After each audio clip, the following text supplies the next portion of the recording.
Good evening, ladies and gentlemen. How y'all doing? How y'all feeling? Welcome back to another edition of Get Off the Damn Fence. Lord help. I mean, like, come on. We are here for another week. We are here. We try to run a professional podcast, but things happen. We apologize for starting a half hour late tonight. Life does happen, duty calls, but we are here. I'm not happy to be here. To be honest with you, not the most joyous time in the city of Baltimore at the weekend that we just saw, but we will discuss it. Trust me, we will discuss it. And I am Larry Caution, joined as I am by co-host Calvin Thomas and Justin B. A. the Barber Harris. Gentlemen, how are y'all doing tonight? I feel great. I don't see the gloom. Joyous. The gloominess is not on this side. You've been gloom for like 3 weeks, so you had a bye week this week, so I guess it should change for you. Excuse me, nothing changed for you. I'm good. Y'all good? Mm-hmm. Well, we're gonna talk about how we feeling here as Baltimore Ravens fans. There's plenty to discuss.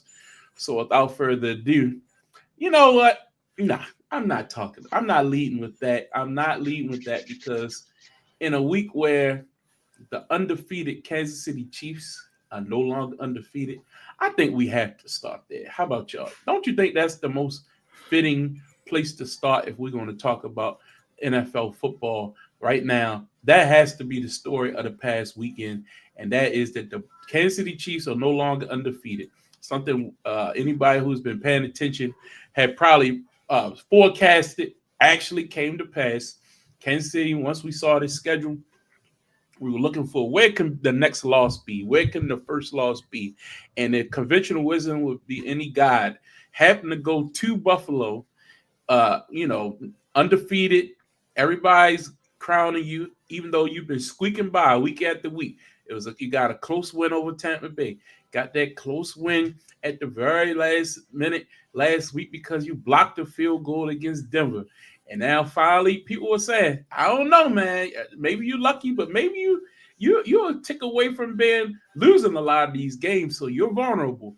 So now having to go up to Orchard Park to take on the Buffalo Bills, where the luck finally run out, because some call it skill, whatever.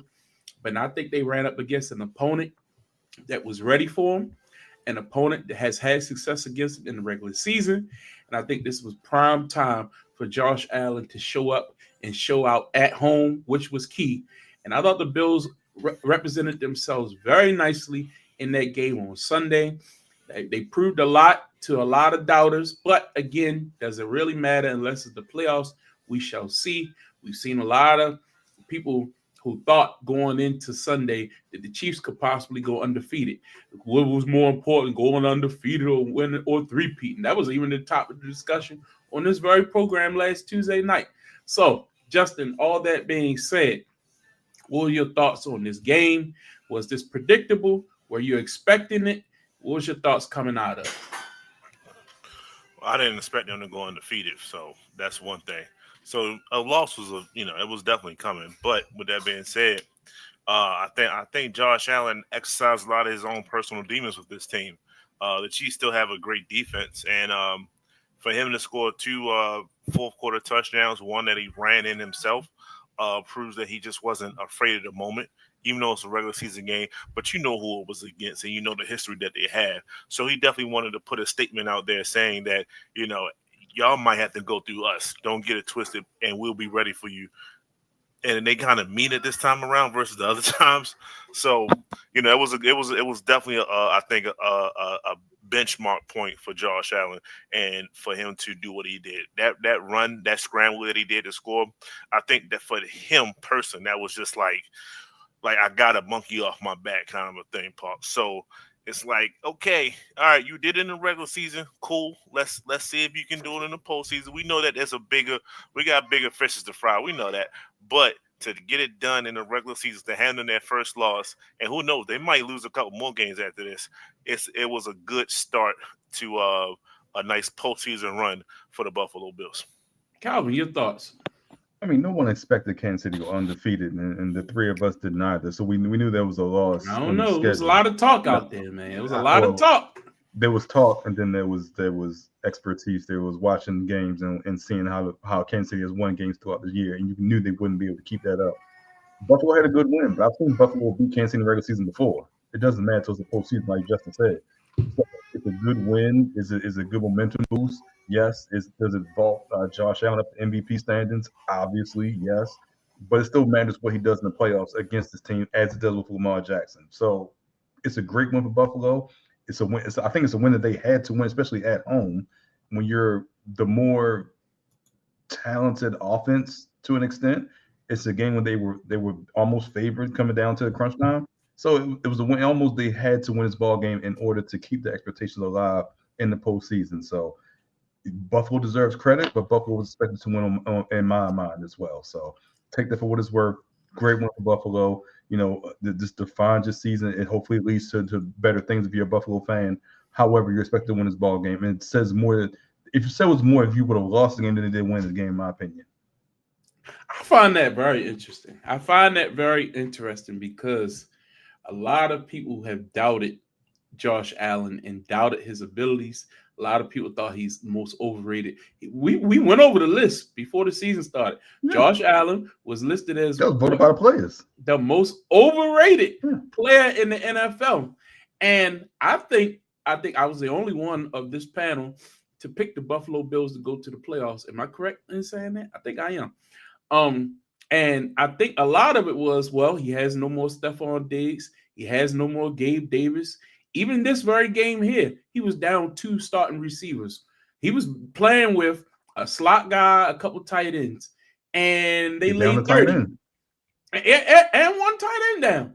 And they put 30 up. And I think at some point, we can't just look at this. Well, they were supposed to win. Really? Were they really supposed to win this game? No, I think they went out there and they won the game. You got to give credit where credit is due. I think to say, oh, they should have won. I get it. You're at home. But home field advantage doesn't always mean you're going to win, especially against the Chiefs. This team's been undefeated. And I've heard people tell me week after week that, oh, no, they just good. Good teams find a way to win games. Football. They find a way to win games. They ain't winning this by accident. I'm like, hey, accident. But other teams have done some things to shoot themselves in the foot. I'm going to give Buffalo credit for not just beating them. They beat them convincingly in the end, and they showed up in the fourth quarter. Even this is the part that got me. Mahomes had a pretty solid game. He wasn't terrible. I think he threw for like 2 touchdowns. Was actually threw a fourth quarter touchdown to cut it within 1 score. And literally the pressure was put back on Josh Allen to go seal the deal. And that's exactly what he did. So to me, that was the most impressive thing. That was the most impressive thing. When the ball got back on him, and we saw, when we're going to talk about that Chargers and Cincinnati Bengals game a little bit later, when the pressure was on, when it's time to make the play at the end of the game, he didn't choke up like your boy in Cincinnati did, and went 3 and out, turn the ball over on downs, can't put the ball in his zone. Not dead, just does. That's true. That's true. Again, that's the difference. What are we talking about why is Joe Burrow keep losing these games? He put up all these gaudy stats, put up all these big-time numbers, and be like, well, he's doing all he can do to win the game, and they just can't pull it out at the end. Well, I mean, even a blind cat, you know what I mean, can run into something once in a while. This guy's losing consistently in these games. He's putting up big numbers.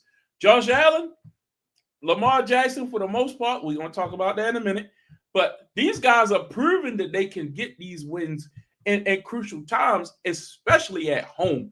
I think protecting your home field is of utmost importance. And I'm just going to give Josh Allen a lot of credit for beating Patrick Mahomes head up. I give him credit. Justin? I'm sorry, that blind cat reference threw me off a little bit. A blind cat, man. With that being said, I think what this loss does is put the Chiefs right back in a better perspective. Patrick Mahomes is not playing as well as he should be. All these other things. So all the other things that was happening with them, but they were winning games. Yeah. Winning cures everything at the end of the day. So you can't say he's doing this, but no, the but is that they were winning. Now you get a couple L's on your hand. This is the first one. It's like, okay, They're coming back down to the median. They're not a perfect team. Now the criticism is valid to me. So yeah, that picture that you have there is his world might get turned upside down if he don't start performing a little bit better himself. So the both of y'all have Buffalo being number 1 seed going to the playoffs? No. Now? No. We'll see. I don't. We'll see. We gotta look at the schedule. I think it's going to be a tough road ahead for a couple of these teams. I think it's a tough road ahead for Buffalo, period. I think this is a tough road ahead for Kansas City. If you look at that schedule, I think Buffalo's way tougher than Kansas City. You don't think that Buffalo win can do something to your confidence or do something to, again, the Chiefs still play the Steelers, right? That's still a tough ball game. On their schedule. Kansas City, right? It don't matter where it's at. Okay. I'm just saying they play each other. The Chiefs. At the end of the day, if the Chiefs win that game, I mean, if the Steelers win that game and say they don't lose another game, which I don't think will happen, that goes a long way. It's two things here. Let's talk about the Bills. So the next few games is tough for them, but then the last three is very easy though. So they had the 49ers, the Rams, and the Lions. Okay. And 2 of them on the road, right? Correct. Yeah. And then they finished the last 3. Patriots. I mean, it's not a walk, but it is what it is. Jets, and we all know they might be packed in by week 17. Yeah. And then the Patriots again. So even if they hit a small bump, they can right their ship. Now let's check out the Chiefs. Yeah, look at that Chiefs schedule. That Chiefs schedule. Look, they barely beat the Chargers the first time. You're gonna play them again on Sunday night. I don't think that's a instant dub. You play the Houston Texans, who are getting healthier. Who knows? That could go either way late in the season when stakes are at hand. And to me, I don't count that as an instant W. You got to go to Pittsburgh. Got to go to Pittsburgh. That's tough as well. The next couple games for the Chiefs. They play the Panthers. Dub. Raiders. They play them tough, but that should be a dub. Chargers. They could lose that. Browns, dub. You never know. Texans, you never know. That. True. Steelers, Broncos, and then the Broncos. And the Broncos should have beat them the last time. Clearly played them very tough the last time. That ain't no easy schedule. They definitely can have a similar record. I'll say that within a game of each other. If they similar, so this game right here was very important for home field advantage. 100%. That AFC West is a lot tougher than you thought. It comes down to: do you think Kansas City is going to lose one more game than Buffalo? Because they finished tied. Buffalo wins the tiebreaker because they beat them head up. So will Kansas City lose 2 and Buffalo only lose 1? That's what it comes down to, basically. I think more likely the Bills will finish with a better record. They already finished with Miami, and Miami's getting better now.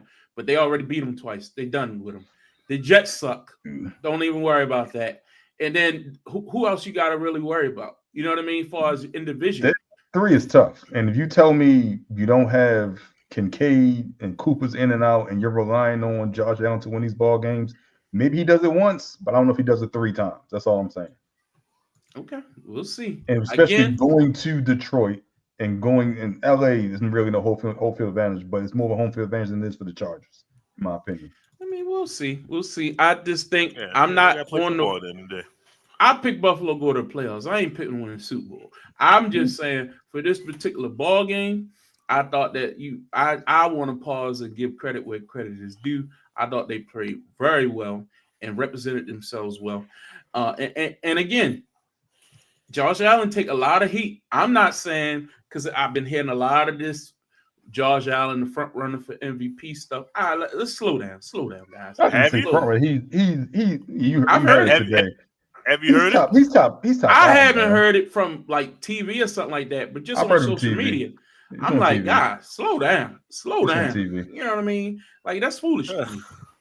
That's foolish. Like Lamar had a subpar game one time all year. It's Lamar's, unfortunately, to lose. Unfortunately. Oh, Lord. Let's move on. It depends on the perspective. Yeah. So let's get into that game. So the game that, we all knew was coming up on the schedule. Look, guys, if you follow football, you follow the Ravens, you follow the Steelers, this is the number 1 rivalry in all of football. But if you would look at just the record and who's been winning most of these matchups the last couple of years, you got to give that. It's not really a rivalry right now. The Ravens have not represented themselves well. All the games are within one score. So I think that's why people still think of it in the way they do, because all of them come down to the end. All of them are close. I think the last 9 matchups have been decided by less than a touchdown. So again, competitive games, hard hitting, all that's true. But at the end of the day, the only thing that matters is the W or the L. And if you have to go up to Pittsburgh and win a game when that crowd is rocking in the fourth quarter, you got to bring your A game, man. You got to bring everything you got. And what I will start with is I will give all the credit in the world to that Baltimore Ravens defense for coming out and bowing their back. They didn't give up one touchdown all Sunday. Did not give up a touchdown. They came to play.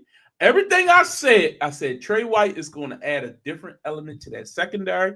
They know you saw no Eddie Jackson out there. No Marcus Williams. Marcus Williams had one play, something like that. One play maybe, and that's probably to give a guy a breather. They made the adjustments at the linebacker position for the most part. Remember, we lost Roquan Smith in this game. Before that, they were not able to move that ball on the ground. The defense was just, look, other than Stevens giving up a few big plays over his head or just getting beat because he just not that great in man-to-man defense, I thought they played well. I thought the adjustment of moving the safeties and actually having your boy Kyle Hamilton playing in the back versus playing up front. Play a safety actually. He was playing real safety. He wasn't a linebacker. He wasn't a nickel corner. He was a real safety. And you had a slot corner out there. You had somebody who could do that job. Again, so I'm leading with the positives. You know what I mean? But to squander that performance by that defense, where you give up 6 field goals, and you gave them 2 or 3 layup possessions. Derrick Henry fumbles the ball automatically in scoring position. They settle for 3. Right before the half, inexplicable. Likely catches the ball and carries it like a loaf of bread. Gets stripped by Patrick Queen. Congrats to him. I know he's gonna live off that the rest of his life. And anybody else who up, he'll live off that. You don't think win Super Bowl? I don't care. He gets a strip, and they set up right before the half the kick. That's 6 points right there, guys. Play calling right there. That's 6 points right there. Not to mention your Hall of Fame quote unquote kicker misses 2 field goals. 12 points right there. That's 12 points right there, guys. First of all, don't quote and unquote the Hall of Fame status of Justin Tucker. What was that? What was that? He's having a bad year. It's time to put old Yell He's out the still a Hall of Famer. Pull the rifle out, Calvin. Pull the rifle out. I mean, look, make it painless. One going to the Hall of Fame? Bullet. It's over. But it's over, man. Shoot him in the head. Go sit down. Go rest. Put him out the pasture. It's rest. over, man. I'm sorry. Be a coach? Have you seen? Kickers their legs do get weaker as they get older. It is what it is. People forget. He was out kicking for the Super Bowl team. That was 2012. Let it go. It's over. There was somebody that said, it was an article that basically said Justin Tucker is missing field goals because he lacks velocity in his kicks. Whatever. Because if you go back and look, like all his kicks start out left and went right. Now they no longer go right; they just stay left because he doesn't have that same velocity on his kick. You go back and look 5 years ago, 4 years ago. Everything was left to right. You just remember him left to right. Now it just goes left and doesn't come back right. Man, I don't know. Man, they blaming it on the holder, the snap. I've seen that. They blaming on everything. Well, I'm like, look, guys. That's Harbaugh's illegitimate son. So put him out the pass. He can go with him if this falls out.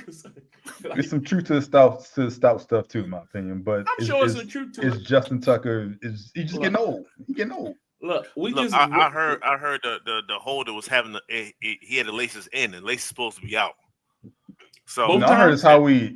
That can lead to some serious mental issues. No, I heard it's his hand. Like Tucker, he kicks the ball lowers, and it's his hand and all that. Look, it's some stuff. Ace Ventura out there.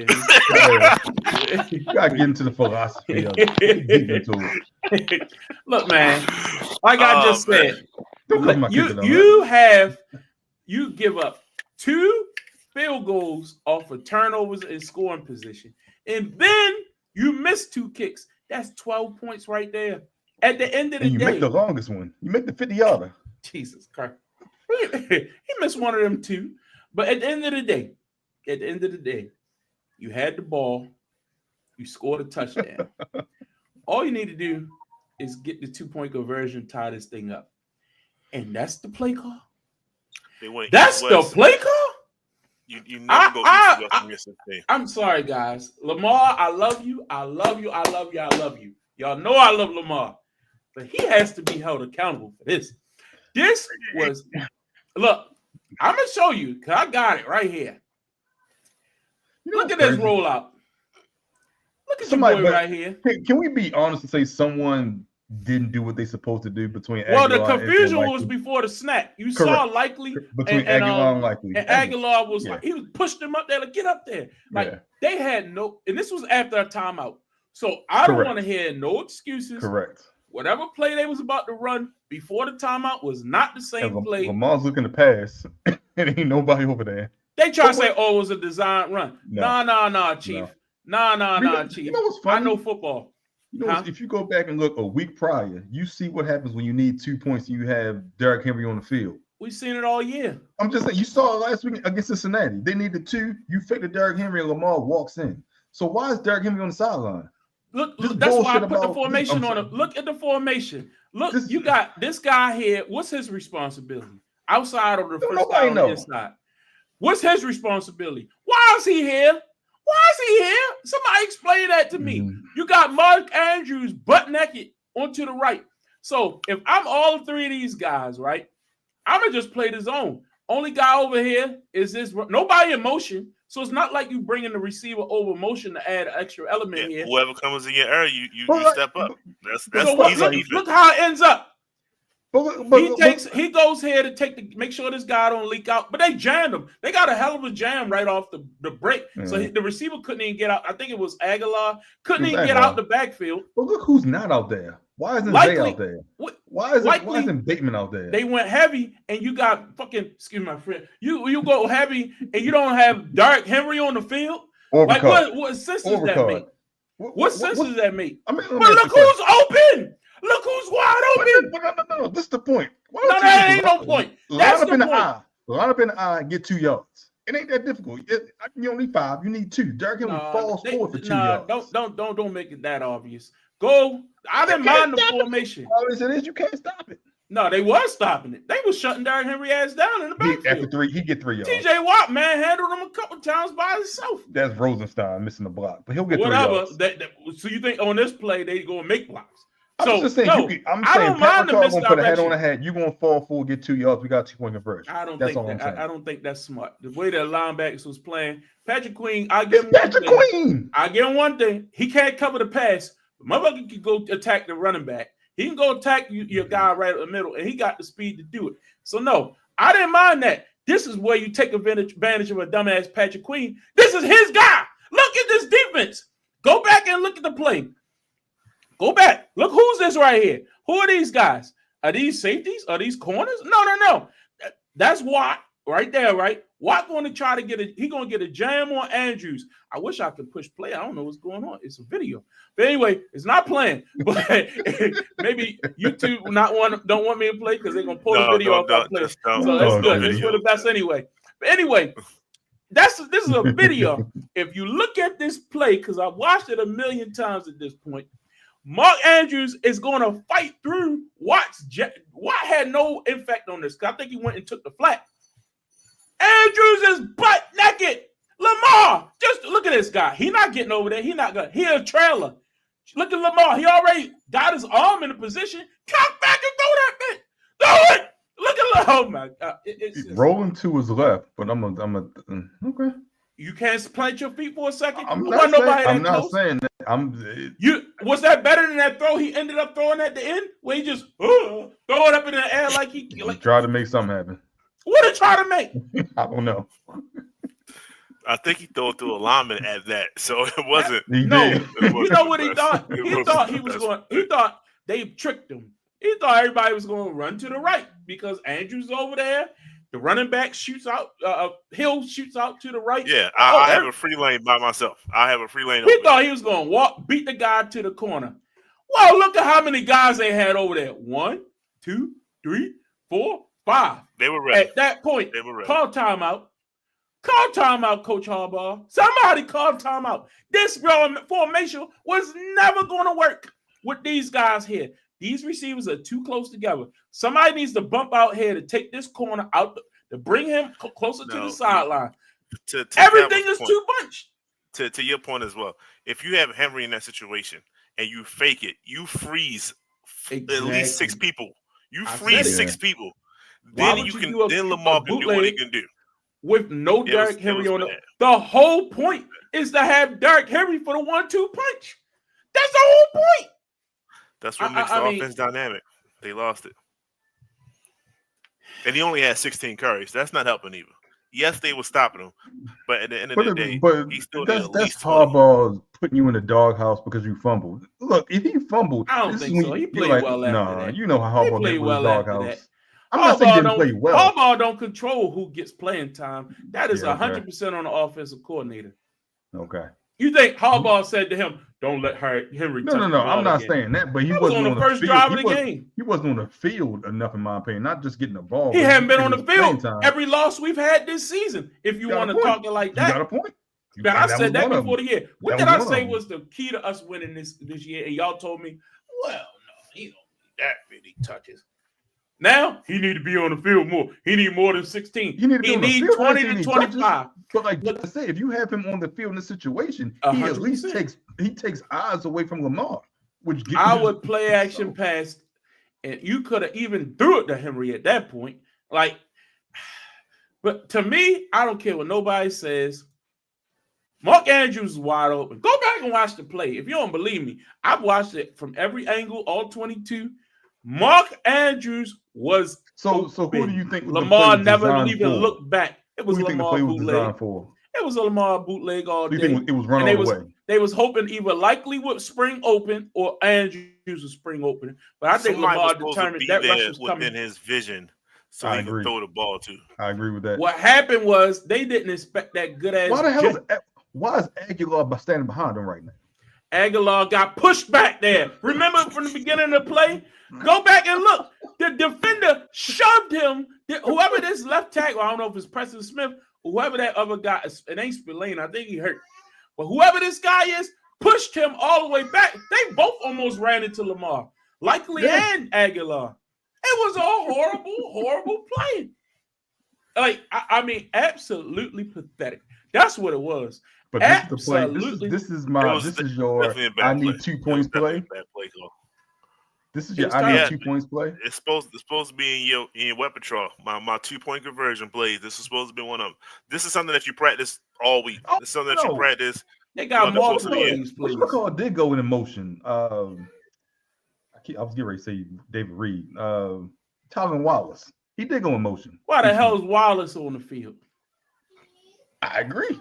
He did go in motion pre-snap. So unless you're thinking that all the flow is going to take it to Wallace, I think everything because Lamar's. When does Lamar ever run to the left? He always go right. So I think they thought. Remember the last time a couple years ago we lost to Pittsburgh. He went left when he scored 2 against Cincinnati. He went left. Yeah, that's when they trick him. That's what I'm saying. They can trick him when he go left. He went left when he scored in Dallas. He went left when he scored against Cincinnati. Because they're not expecting it. But traditionally, if you watch Lamar, he always rolled right. Remember the one Andrews dropped? Well, Lamar didn't get it to him for the crucial 4th down play against Pittsburgh a couple years ago. That was to the right. It's always to the right. Go back and watch it. I mean, he's a right-handed thrower, so it makes sense. It makes sense. I'm just saying. So when he goes to the left, he generally is running. He's not looking to pass because he has to stop and plant his feet. I just think, look, it was a poorly thought through play, and it wasn't executed well. Even then, if that was the play call, you still the quarterback. Emphasize. If you see Mark Andrews, maybe he just did not see him. I'm sorry, guys. I don't think he saw him. I think the flow was to the left, and I think he's expecting someone to be directly in front of him. It was this defender right here. You know He what I couldn't. mean? I don't Well, think he could plant fast enough to get an accurate ball. So the worst thing you want to do is like throw a lob, but then you give yourself a What do you end chance up versus doing? I mean, the, the game is the over. underhand The game throw is that he over either did. way. What do you The end up game is over either doing? way. Throwing the thing up to a lineman or something at the end, trying to just dawdle. I don't know what the hell that was. Anyway, look, we got a lot of problems. The game, at the end of the day, the kicker's done. Okay? At the end of the day, you lost by 2 points on the road when your defense put on a performance that was great until you lost your middle linebacker, and then they were able to run the ball at will. Because Pittsburgh did run the ball down our throat once Roquan went out. Trenton Simpson is not the answer, Calvin. I know you like him. Not against the run, no. You think he's good against the pass? Not when he's. I mean, not as Malik Willis, Malik Harrison. Did you see every time I said on third down they go on that tight end? They ain't go to the other guy, the big black guy. What's his name? I know you're talking about. Every time they just threw it to him every time because they knew linebackers couldn't cover. I mean, it was pathetic. He is 6'8". He just it was throwing pathetic, it up to him. man. It was pathetic. Russ throwing moon balls to But him. when your defense play that well, you gotta win that game. I'm sorry. And then if we look ahead, how long is Roquan gonna be out? You can't say you expect them to play on Monday. And who do they play? How's that running? J.K. Dobbins. J.K. Dobbins and oh my Lord, Gus and J.K. 2 former Ravens going to try to run the ball down our throat. That's exactly what's going to happen. This team might be in trouble, man. And I've really been thinking about this because if you look at this schedule ahead, you got a tough matchup against the Chargers, who just came off a big win the other day. Philly, which we know is tough. 4 losses that could be right there. The Steelers again, the Texans. You're right. If you're lucky, Roquan is back after the bye. After the bye. And that's 3 weeks. That's Chargers, Philly, Giants, and then the bye. I'm sorry, Chargers, Philly. I'm sorry. 2 weeks, 3 weeks. That's tough, man. That's tough. Because that Philly game is 6 days later. Saquon ain't no slouch.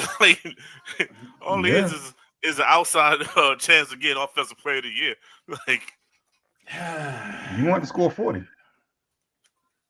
I mean, look, we'll say this. At the same time, these teams don't have the same defense as a Steelers team. That was my point. That's true. And also, if you tell me the defensive backs are going to play similar, I'm not going to say they're going to play to have the same game, but play similar, and they're going to cause, you're going to cause a couple turnovers, things like that, then you have a shot. But you still need worry about the run game. You're playing Chargers and Philly back to back, and you worry you lose the middle linebacker. You can have 6 losses on the season, and that's not good in the AFC. It's not good. We're gonna talk about the schedule. I mean, the how everything's shaking out later.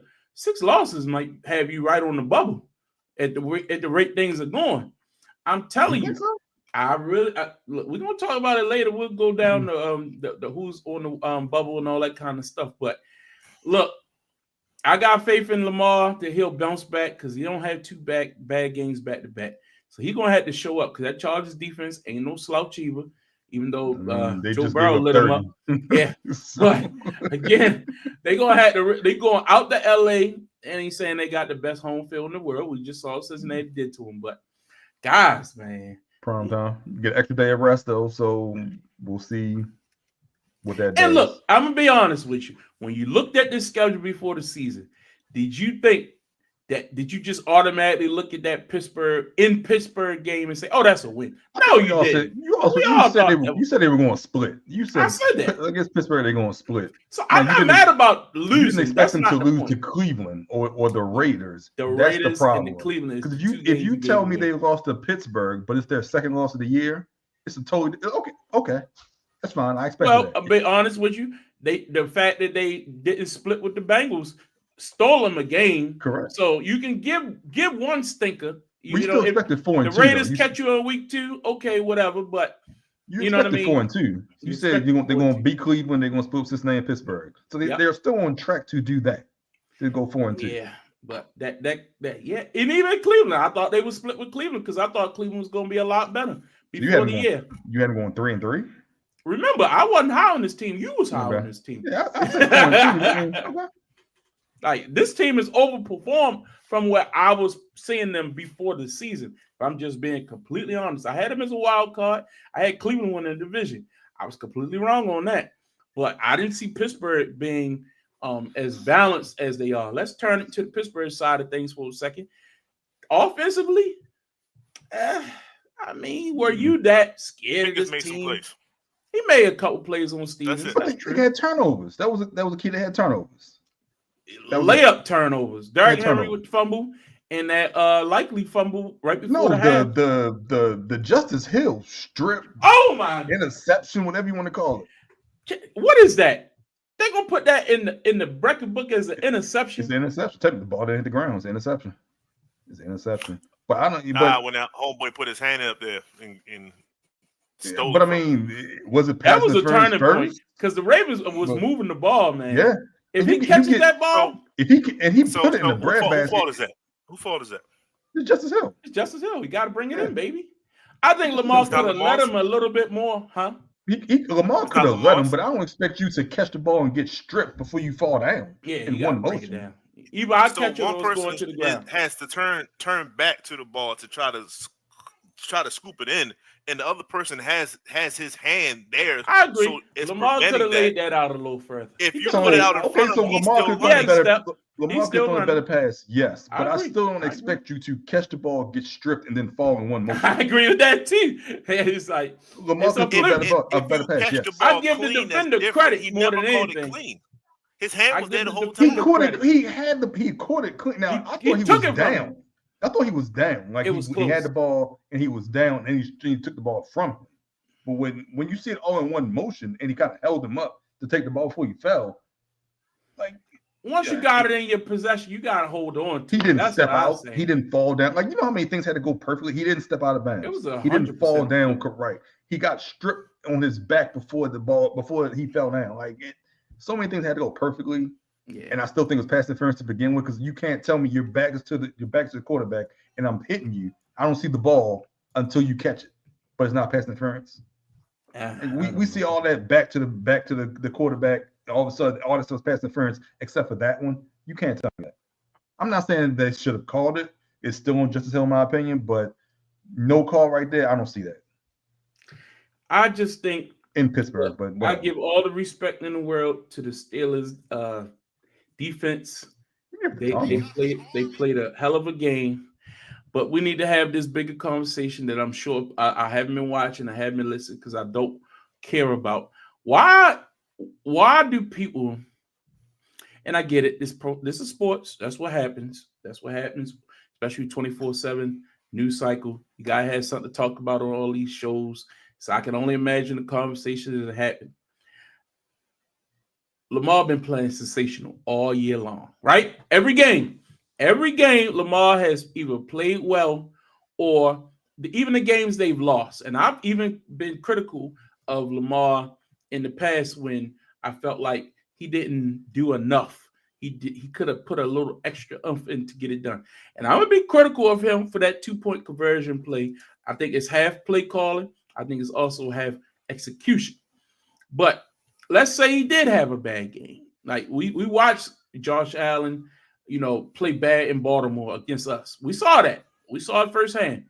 We saw what happened with Detroit with Jared Goff throws 5 interceptions in the game, and they still win. And then you win. You win the game. We've seen Baker Mayfield do turnover. The second quarter has been his kryptonite, right, Justin? We've seen that. A little bit. But he's able to put up numbers and still will his team. We all gave him credit for that performance he had against the 49ers last week because even though they lost, I think he did everything he could to try to will his team to a victory. But Lamar can have one bad game against that team, and now it's an indictment of like his whole everything. Like he can't win the big one. He can't that. Like, so I haven't heard that. I'm telling you, it's out there. Okay. It's out there, and I'm in a couple groups.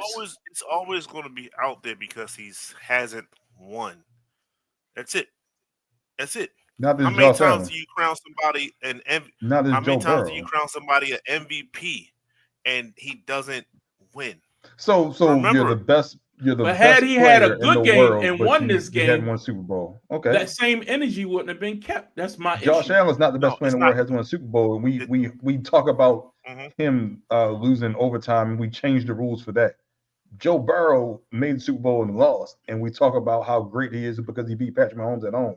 The goalpost is moved for Lamar because of his greatness and because of what he's done No, consistently. I agree. It Unlike should the be other two. moved. It should be moved because it's levels to it. Once you've established yourself to be a certain level of greatness, we do hold you to a greatness standard. It's not the My first issue time we've is seen this. when the greatness standard. Well, of course, it's not the first time, but my issue is had he Mhm. won that game in Pittsburgh, is that going to elevate him to have won a championship at that point? No, he ain't gonna win a championship until February. Mhm. You know what I mean? Like Mhm. what happens in November won't be able to improve his record either way. But we can detract from it. You know, that's my problem. Like, had he won that game, it don't matter. That's how people would have carried it. But since he lost it, he can't win it. He can't win a big. He can't do it. What? Like, I've seen it. I'm in football groups. And it's just Well, foolishness. I to me. So I'm haven't- talking to those I people haven't- who are watching the program. Understood. I haven't heard it too much. I've all I've heard was it's still his trophy to lose. All I heard was, Shannon said today he in a soundproof room by himself, and ain't nobody even getting close to him. That's That's you know good. that's how That's much good. he I has wasn't the sure how Shea was going to MVP come out. on, You know, he can be on tricky. lock. No, Because the Steve Naden won a question triple is, off him. you know, Kyler Murray's starting to creep up on the MVP charts and stuff like that. He's Well, that's still good. not in Lamar Jackson's stratosphere. No, Kyler nobody Murray, is. he top So- 5. No, Kyler been balling as of late. So Hey, he's only creeping. one game It's behind the just it's a Ravens. what have you done for me lately lead. So I it's agree with whoever's that. I been agree with having that. a hot 3 games. Up there Yep. you go, starting Yeah. to climb up. But and it's this conversation. race ain't close. This race ain't close. Yeah. The problem is we're going to constantly compare him to, like, I compare him to LeBron James. I compare him to Peyton Manning before Peyton Manning won the big one. Mhm. Like, those dudes got highly scrutinized Criticized. until Yeah. they I agree. won. And I I'm a agree fan with of that. both of You know what I'm those saying? guys. So- That's I the agree with crazy that. part. But Yeah, that I've seen it. shows So the- you rode that train pause that whole entire way, That's and right. that's why winning was so satisfying, because they finally got to exercise their demons. They had to worry about it no more. But see, that's I his see it journey differently. right now. For them, I'm sure personally, yeah. But for me, I was a fan of both Peyton Manning and LeBron far before they won because I saw the talent and I saw what they were doing to get their teams in a position. And sometimes you just run up against a better team. Sometimes you just run up against a better No, defense. That's not You run up what people wanna see. against a better collection. For example, last year, to be honest with you, was the first year that I felt like the Ravens defense really was special.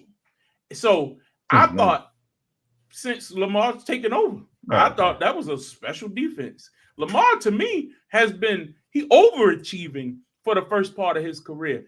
That first I year agree he with took that. over, he took the team to new heights.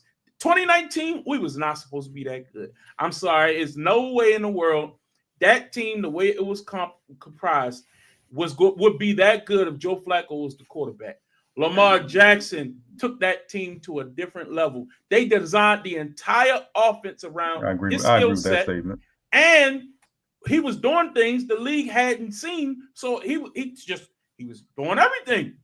The next year he gets us to he gets hurt, but we still go to Buffalo. Was that the next year, right? Yeah, we went to Buffalo. Lamar was hurt. What I'm saying is, after that, he got the concussion in the playoff game, right? Because of the hit. Yeah. The next year, everything just started. I never remember our defense being that good after that.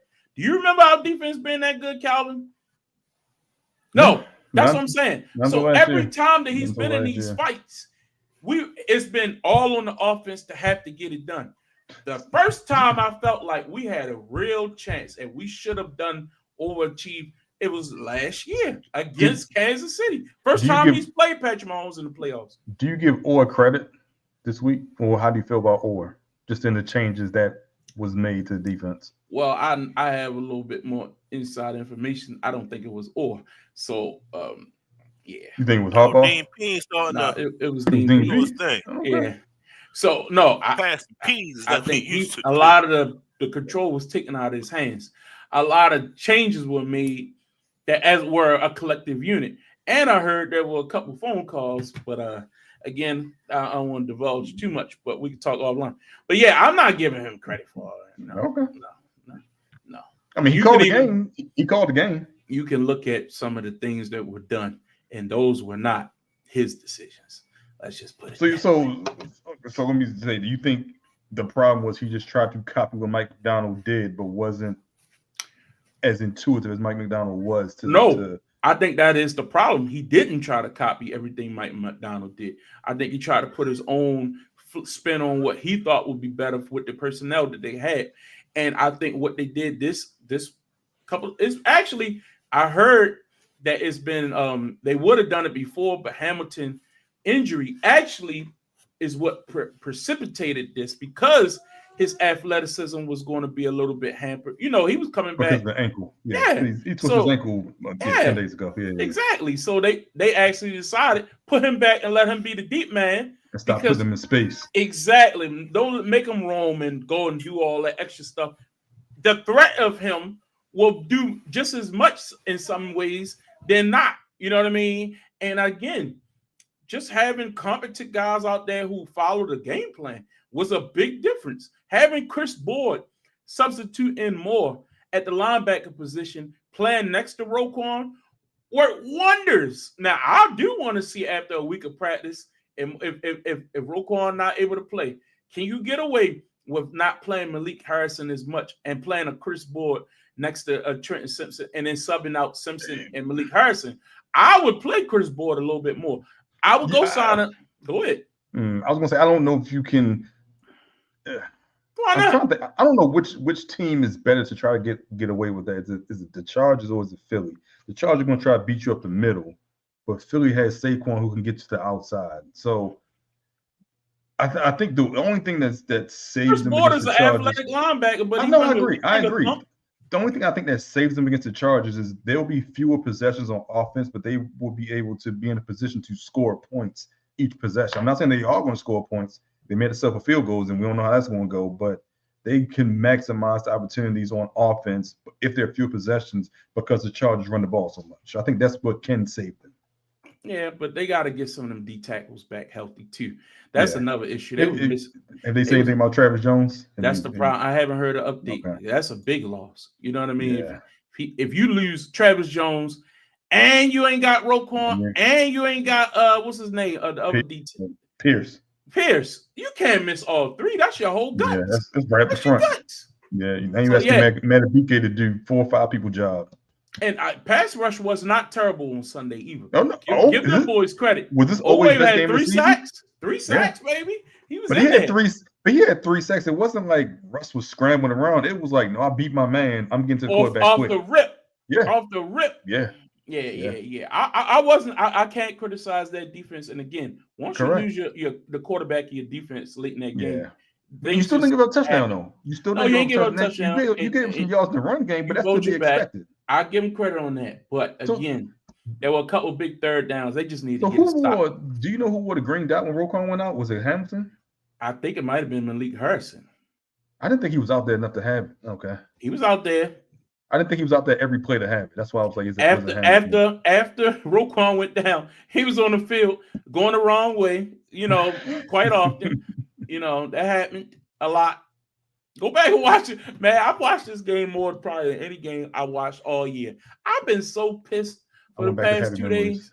Like, it's ridiculous, man. Just ridiculous. Anyway, I'm sorry. I know we've spent a lot of time tonight. I felt like last couple weeks we kind of been rushing through the Ravens segment, and we don't do LNC Lock Show right now. So I need some time. All right, forgive me. We ain't talking about the Cowboys. The Bucks had the week off. We good. Next up, let's talk about that Philly and Washington Commanders game from last Thursday night. Excellent ball game in many ways, but let's just say it like this. I don't think the Commanders are ready. I think they might be a year away. If they get healthy and get all that, they probably need another piece or two, and this team will be special. Philly is just a little bit too much for them. Let's start with you, Justin. You've been kind of quiet. What was your thoughts on this ball game? Philly's secondary is real. That's true. I kind of knew going to the game that it was going to take away Terry. I think he only had like one catch, something like that. So nothing impressive whatsoever. And I knew JD had to make up a lot for himself and for the sake of his team.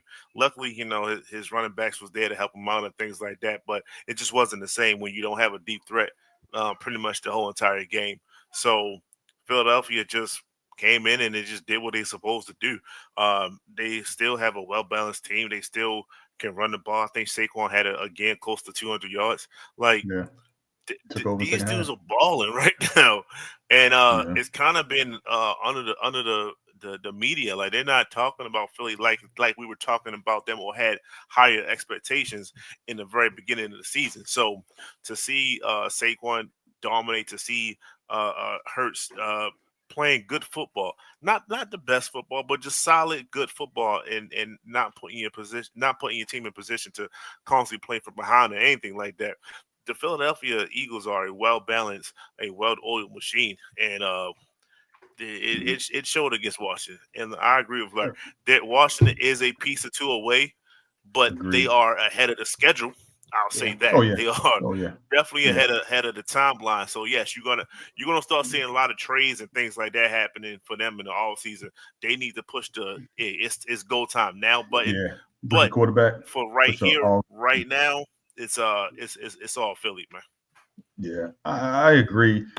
This was the first time, probably in a while, that Jay Daniels just was defensive. You can just tell the skill level between him and the other quarterback, and just it reminds you that he was a rookie. Like even when they played the Ravens, it was back and forth, it was up and down. You never thought the Ravens were going to lose, but Jay Daniels kind of held his own with Lamar Jackson. This game, they just didn't. They had Philly down, I want to say 10-6 going to the fourth, and the offense was just stagnant. Their defense held on for as long as it could until it broke in the fourth quarter, giving up 3 touchdowns, 3 rushing touchdowns, I believe, 2 to Saquon, 1 to Jalen Hurts. So at that point, and the offense couldn't do anything. The defense finally broke, and that was the case. But they held on as long as they could. The offense just could not get it going, could not get anything going. 10 points through 3 quarters, and they had 3 and outs. They had an interception in the second half. So once that offense just shut down and the defense, the Philly offense was able to take over and get 3 touchdowns and shut them down and basically just take over that fourth quarter. That was a game right there. It was 10-6. I mean, no one talked about the first 3 quarters. That's how pathetic it was. That's how boring it was the first 3 quarters. And then all of a sudden Philly turns it on and reminds you that they are Philly, that they are the class of the NFC East. And they just reminded the Commanders who they were. And they're not ready yet. Like you said, they're still a piece or 2 away. Yeah, a couple points. I'm gonna start with the Commanders because I've been hearing some conversation, not just this week, but I thought he played well for the most part against Pittsburgh. Agreed. But it was a tough opponent. That's a tough defense. We just saw that ourselves. They scored more points against the Steelers than we did. You know what I mean? So all credit to that rookie. He didn't look like a rookie to me. I think Russ had to throw that moon ball to Mike Williams. Another point, the Ravens shut down Mike Williams this week too. You ain't hear nothing about that guy. But yeah, they had to throw that moon ball for that win. So Washington is good. I think they get Lattimore back. They get a couple pieces, they'll be fine. He didn't play last week, right? No, he didn't play. Okay. He didn't play. I didn't realize he was injured. You're right. He was injured. Yeah, they traded for him and he haven't touched the field yet.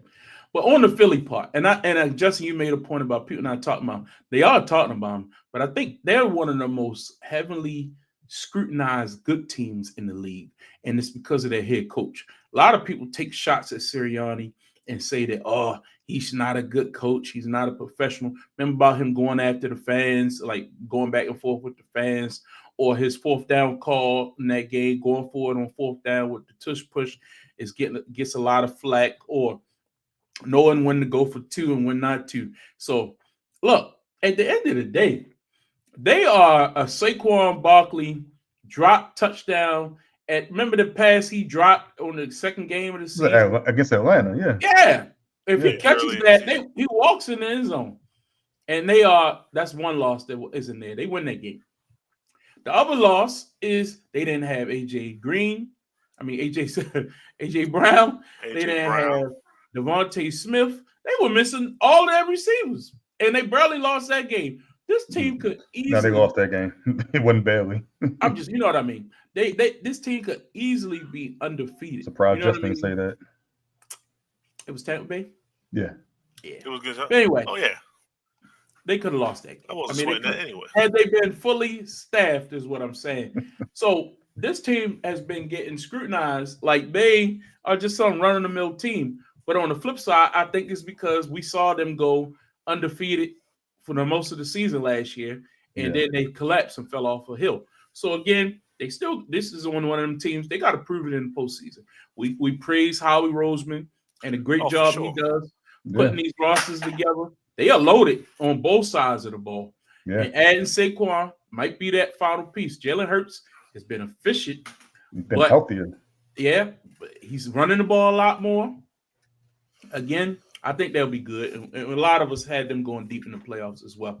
So we'll continue to monitor that. One more thing, just on Jaden Daniels. Have y'all felt like he's kind of regressed a little bit or hit that rookie wall the last month or so? Like you I've just heard said, that he just put up 27 points against the Steelers. It was a bad So- matchup on a short week. That's all I attribute it It's- to. It's not him. The I team. think it's the emergence of Bo Nix, and Bo's been That's fair. playing He's very been playing well. nicely. And he's playing some tough and I competition think- too. I think it's more so that than JD hitting the wall. So it's like, oh, he actually has more touchdowns than JD5. So it's like, hey, we ain't gonna give it to Bo Nix, but it's still JD's. I mean, But Bo balling. We're he not gonna say lit that up he not. Atlanta. He put up numbers against Atlanta. Let's Oh, talk he damn about sure something destroyed else. Atlanta. Let's talk about something else. Next up, the Los Angeles Chargers hosted the Cincinnati Bengals on Sunday Night Football. And if you stayed up, you were treated to a hell of a offensive second half showing. You thought it was Because- over early. Look, the Chargers were smoking the Bengals. And I remember at halftime, I think his name is Chris Sims.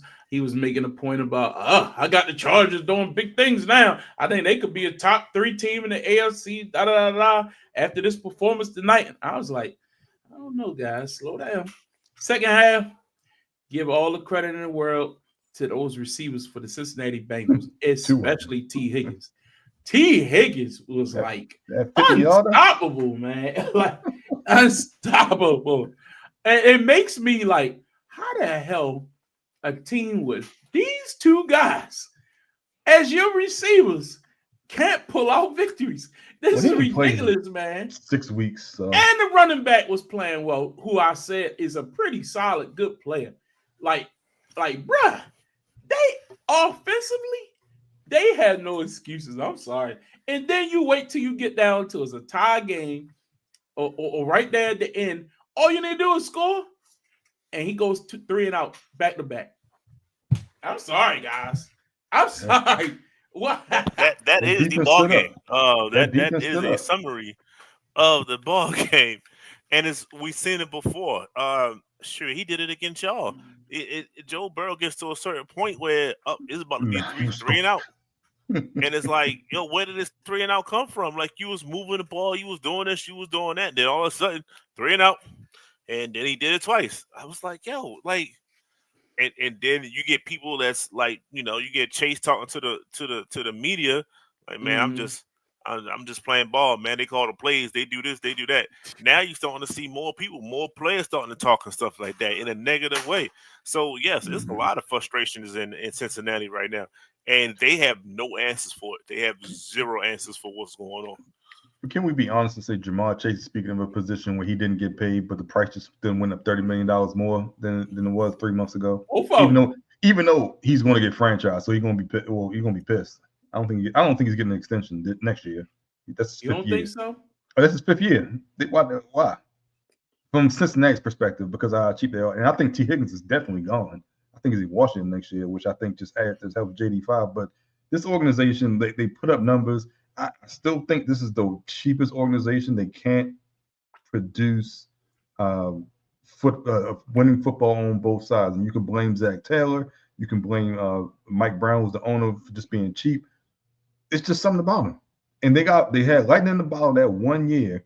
And now we expect to see that replicated every year since. and they have shown nothing to show. They have proven nothing to show this. You're going to see this again. I'm sorry, it was a man. great game, You but keep once it bringing came up down to it, excuseness, man. They ain't got nothing to do with the play on the field. That Okay. defense held the Chargers to 0 points in the second half for Until the that touchdown? majority of that game. And all you got they gave up 34. Like, look, I agree. No, they gave up 20, what was it, 27, whatever it was. They gave up a touchdown late. But what I'm saying is the Bengals offense You're on brought mute, them Justin. back in the game. At that point, finish the deal. Finish the deal. The defense had got another stop, put the ball back in that big-time quarterback hand who got those receivers, who got that tight end, who has that running back, and you got to finish the deal. At least kick a field goal. Get us in field goal range. Now, don't get me wrong, they did miss one field goal.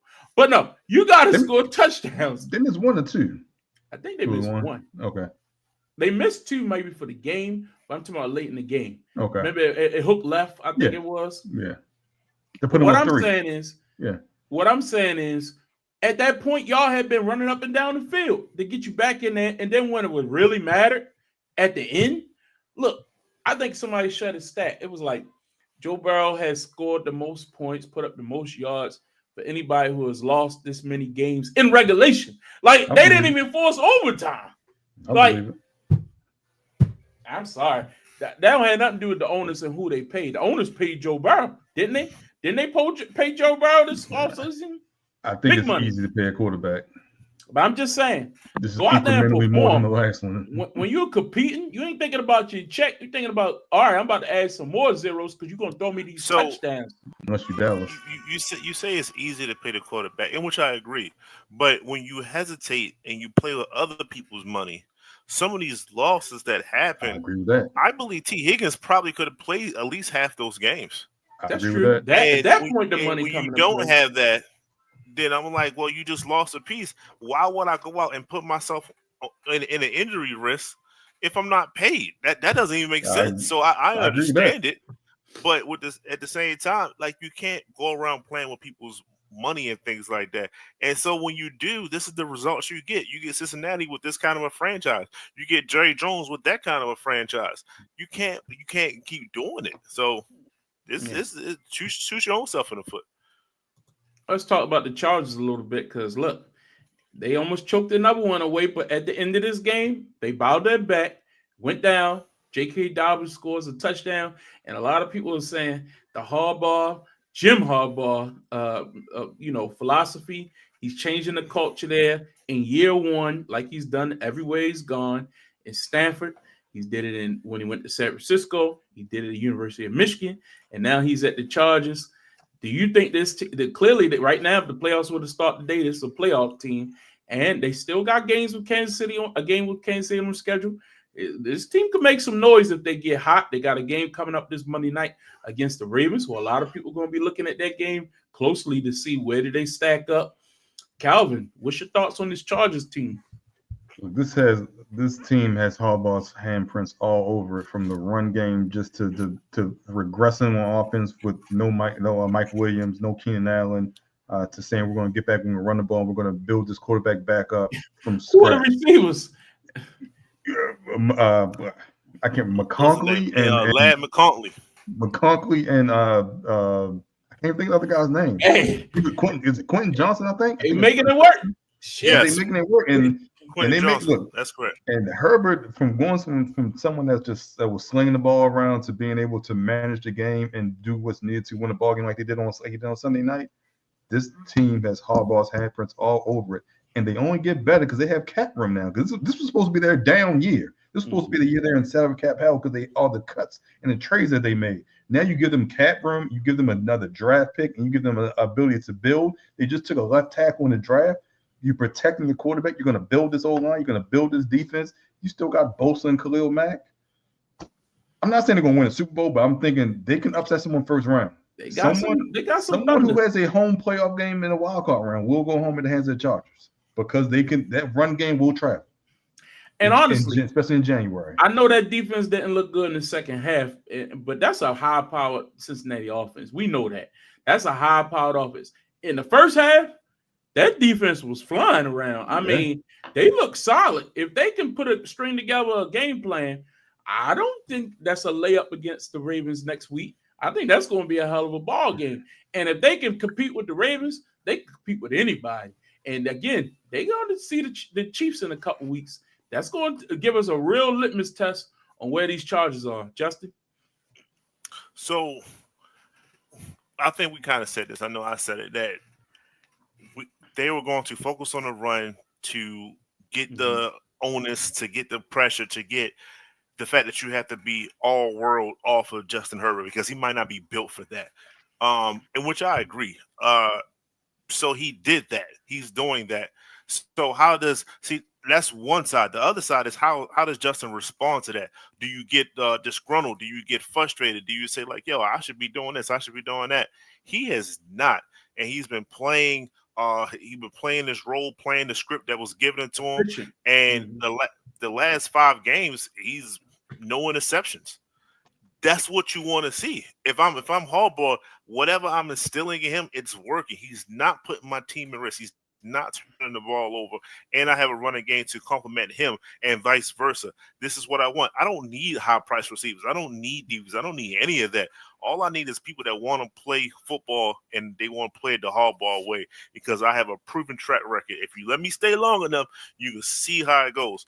There was no – if people wasn't shooting the foot, people wasn't talking bad about the Chargers or anything like that. They just let them ride out. And next thing you know, they 7-3, looking to make a serious run into the playoffs. So that's what you want when you have a head coach, man. I don't know what else to say about it. You want someone to come in to be a difference maker and to motivate people, and that's what he's doing.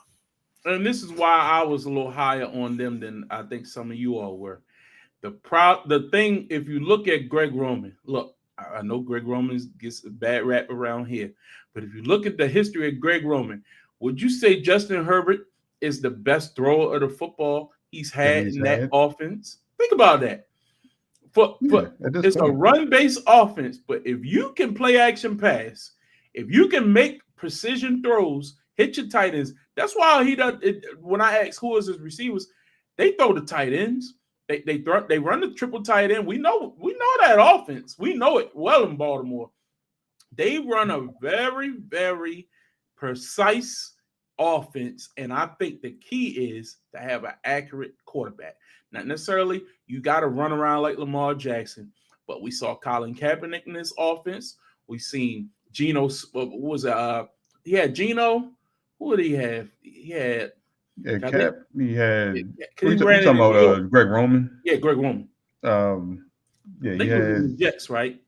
Where was he at? He was in San Francisco.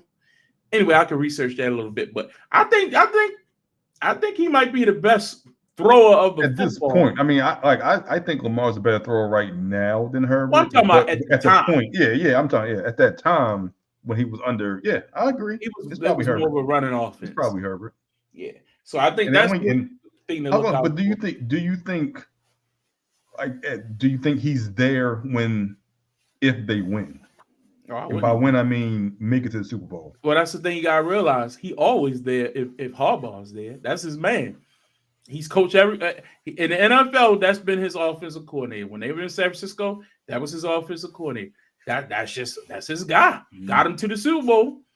You know what I mean? He lost to the Ravens, but they got there. And he was always in the NFC Championship game. The years y'all was trying to remember, it was Buffalo. He was with Buffalo. Who was the quarterback? 2014, 2015.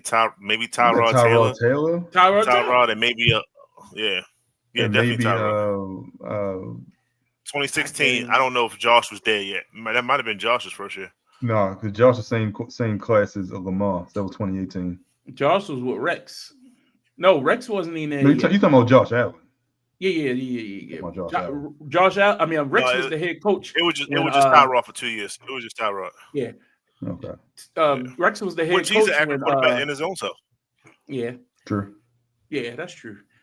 Rex was the head coach when Tyrod was there. That's why everybody was like, "What are you trying to take these Ravens or something and do something with them?" That's what I remember that. But anyway, let's move on. The Seattle Seahawks defeated the San Francisco 49ers when Geno Smith put on the Jets and ran them into victory. Shout out to Geno. Hey man, that NFC West is. We're gonna look at the standings a little bit later, but it's tight, man. It's tight. They all really right there. Seattle got a big victory. Mike McDonald, shout out to his defense, came up big. Brock Purdy might be out with injury. We don't know. Chris McCaffrey, they kind of held him in check. He played all right. Yeah, they were talking about him going IR before the game. You know, there was no George Kittle. So Debo, they had Debo locked up. I mean, everything Debo tried, it didn't work. So shout out to Seattle. Hell of a game plan. Justin, your thoughts on this matchup? To me, it was a hard fought victory. Like they were both within striking range of each other. But like you said, Seattle made enough defensive plays. They took out Debo. They couldn't find him. He only had like 4 catches or whatever the case may be. So the person that kind of kept the flow and going, the person that made Geno look actually decent so he can have that moment at the end was Jackson Smith-Njigba. He had about 10 catches then, and he was all over the field, and he couldn't stop him per se. So I was surprised that the 49ers defense couldn't lock in on one. DK really didn't have a huge game or anything. Nobody really had a huge game. He had a big catch, though. He had a big catch in the fourth quarter. Yes, you had moments or whatever the case. So, you know, I really thought that San Fran was going to hit that corner once Christian got back. But it seemed like they're not there yet. And like you said, we'll see what happens with Brock Purdy. I expect more out of Brock. So if he comes back, if he's healthy, I do expect more out of him. This team is still a playoff contender. This team is still looking to go back to the Super Bowl. So that's what they're talking about behind closed doors. That's what they're talking about in the locker room. Whatever it takes to get to that next level, that's what they need to do. So I'm interested in seeing how this conference, how this division plays itself out. They all play each other very, very well, very, very hard in this division. It's gonna go down in a while. Yeah, I think like if Brock Purdy is the quarterback that was quote unquote in the running for MVP last year, then he got to step up and lead this team. At this point, when you're battling injuries, your stars are out. You have to take over as a leader and as a quarterback and win ball games, and that's what he has to do if he's healthy enough to do it. But Seattle, coming back down, the drive Geno leaves him on, and then uses his legs to score that touchdown, and that entire division is 5-5, and Arizona 6-4. Like, so who's going to take control of that division? Somebody's got to win that division, and it looks like at this point there may be only be getting one team in the playoffs. So they're your best bet to win the division, especially with the NFC North and Detroit, Minnesota, and Green Bay. So great win for Seattle, and they could have won early in the year in Seattle. If you remember back, that was a close game as well. That San Francisco took the lead late, but great win by Seattle. And I'm not a big fan of Geno, but he led that team and to victory on Sunday. Yeah, he wasn't sensational, but when it was time, and they needed to drive, they relied on Geno. That's it. Yeah. Next up, the Packers defeated the Bears in a game where, man, again, 2 weeks in a row, a game ends with a field goal block. The Packers, in all reasons, should have lost this game, but no. They couldn't get it done. They squandered what I thought was a very good performance by Caleb Williams. I thought it was very telling. The first game for the new offensive coordinator. Eberflus pulled the plug, got the new guy in there. I just think, look, Caleb is a rookie. This is a lump year. He'll take his lumps. He'll get better. But are we going to see more of that type of offense? And if we do, I think it'll be best, because if you watch this game, I went back and watched a lot of these plays. The motion was there, a lot more creativity, getting those receivers. And this is why I had the Bears as my other wild card for NFC, because they had 3 good receivers. DJ Moore, Awuzie, you got Keenan Allen. You got to get those guys involved. And you got a good tight end in Cole Kmet. So to me, DJ Swift at running back, what don't you have? They got everything. And for the offensive coordinator, that should be your play field. And I thought Sunday we saw a lot of what this team has potentially. You said they could put it together. You made a point. You said, what don't they have, right? A coach. Nah, What? nah. How did they lose the game? A kicker. A block field goal, right? That means somebody didn't block somebody. I think they might have Yeah. went a little too much with the offensive weapons and not with the not with the offensive line. That would have helped out Caleb throughout the whole entire season. So But yes, I think you hope that that's not a permanent default for them. Hopefully they can work on it. But yes, the reason why you lose games, the reason why you have a block field goal, it's not because he happened to miss it or it was too low. No, it's because they came right through the line. The line isn't where it's supposed to be at. I So mean, I get when that, Caleb but at the was running same for his time, life, a lot of the times Caleb That's is wild. holding on to the ball too much too. It's not yeah, just the but that offensive was line another. ain't good. I Go would say ahead. that's more in the old offense too, though. He kind of got the ball out of his hands faster Agreed. this week. I didn't like them using the backup running back Johnson so much. I thought Swift was hot. He was averaging 5 yards a carry, and you spell him so much. Like I didn't like that. That was the only gripe I had about this new offense. You spread the ball around. The defense played well. It just wasn't enough to get the victory. Yeah. Anyway, we'll see. and on the other side, the Packers, you expect eventually they Put up want more to hit points. that number, that button. All right, let's go back into playoff mode. Let's This do is our about that time and last year when he and did it. So It's Calvin's and team. it's I still ain't seen it. they're winning though, right? That's the only thing. They're winning a lot of games, so they keep pushing it. They pushing it down the road. Like, okay, we good, and eventually it's gonna get caught up with you. So they got to do better with their team. They got to get Reed involved more. They got to yeah, I agree Josh with that. Jacobs need to be a little bit more involved. Like, even though he's getting his carries, he can catch out the backfield. He should have 15 catches if he could. Like, they got to do better. Jordan needs to do better. So we'll see what they can do. I don't know. I feel like they get a little pass happy at times, and even when it's not Yeah. clicking. That's what I feel. You got to work that run game in there. That's what always made the Packers successful when you had that 1-2 puncher, Aaron Jones and AJ Dillon. Like they Josh has that same ability. Offensive line not bad. You know what I mean? Let them go to work. Let them eat. But anyway, next up, the Indianapolis Colts defeated the New York Jets. Shout out to Anthony Richardson. Comes back after being benched for a few games. I thought he exercised a few demons against that sorry New York Jets defense. So I don't know how much you can brag about that, but hey, you go into New York, put up numbers, get a victory at the end. I mean, it blew completely. The Jets thought they was doing something. They thought, oh yeah, we about to get this dub. No, you're not. Great job by Anthony Richardson. I thought he moved the ball well. I thought he showed some toughness because remember, this is the vaunted Jets defense now. And I thought about a month. I thought going into New York, New York, since London. That's the concrete jungle. That's a tough place to play, man. That's real tough. Well, Anthony Richardson just put up 272 yards, was moving the ball, ran for another 32.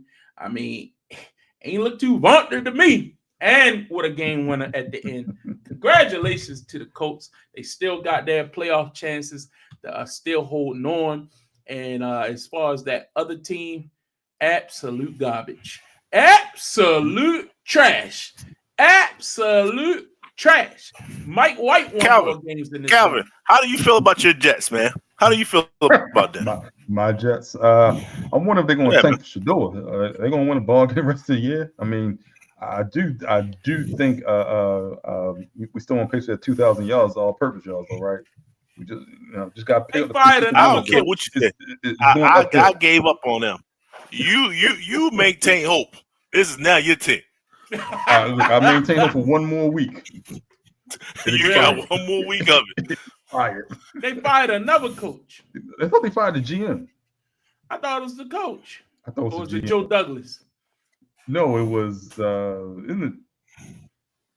Yeah, it was Joe Douglas. I thought it was. They did fire Joe Douglas. I thought it was the GM. I don't remember the name, but I thought it was the GM when I heard about it. So it's the GM's fault they're losing games in the middle of the season. Oh, okay. Yeah, they fired Joe Douglas, the GM. That is correct. Yeah. So it's the GM's fault that in the middle of the season, he's the one that went and got Aaron Rodgers. They traded for Devontae Adams because everybody wanted him. You know what I mean? Aaron Rodgers wanted him too. but it's his fault. He went and got Aaron Oh. Rodgers from that leak in I was getting ready to say something I shouldn't say. And But you know what's funny and the too? waters of Woody Johnson is stepping away from the team because he part of the Trump administration. He's going to be taking back over his ambassador's role for being a Trump guy.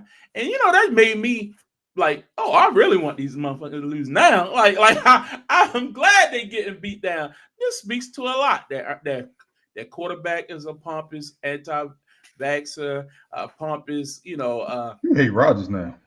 I despise him, quite frankly.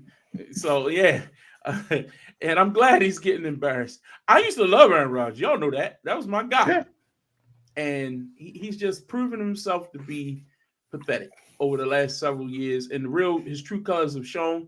And I'm glad he's miserable. Go in the dark room somewhere, bum. Anybody else got anything else to say? Anybody else? All right, let's move on. Final game.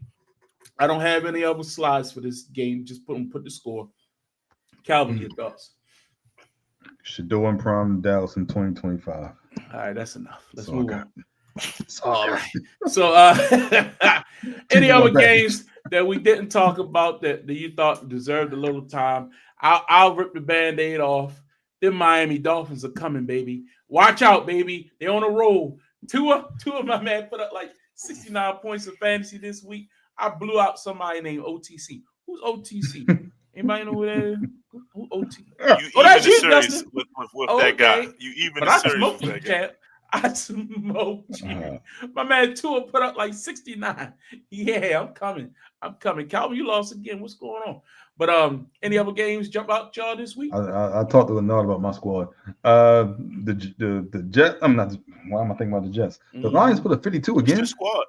Yeah. They put a 52 again. Shout They out were to the look. Lions. I've Fishing. never seen someone. Jared Goff had like 400 yards, just throwing touchdowns to Amon-Ra St. Brown. If you had Amon-Ra St. Brown and Jameson Williams, who put up like $120 and $160 respectively, that offense at home against a bad team, Yeah. Yeah. Give him credit. hey, Justin, anything? So, he scored 50 points twice this year, I think. The game that I was, that we didn't talk about, I don't know why we didn't talk about, is, we saw Michael Penix Jr. play. And I was wondering why he was playing. And then you see Kirk Cousins was getting his ass whooped. Hey, man. I was like, Hey. oh, that's Everybody the reason have a why. bad game once again. You know what I mean? I Everybody understand it. I understand it now. So Man, Kirk it's was getting definitely I'm Denver familiar with your game. I going understand. that offensive line is trash, man. to crush the Falcons. So, Yeah. the That Falcons offensive is what line I thought they were. And Denver been playing ever since the Ravens beat them. They came to Baltimore and Ravens whooped their ass. They Denver were been playing before good. that. That's looking like a They good. were playing That's well looking like a before good that, victory. and then they went down versus the That's Ravens, true. and that's what So people the Ravens people was either using the played Ravens really well. as a bench point.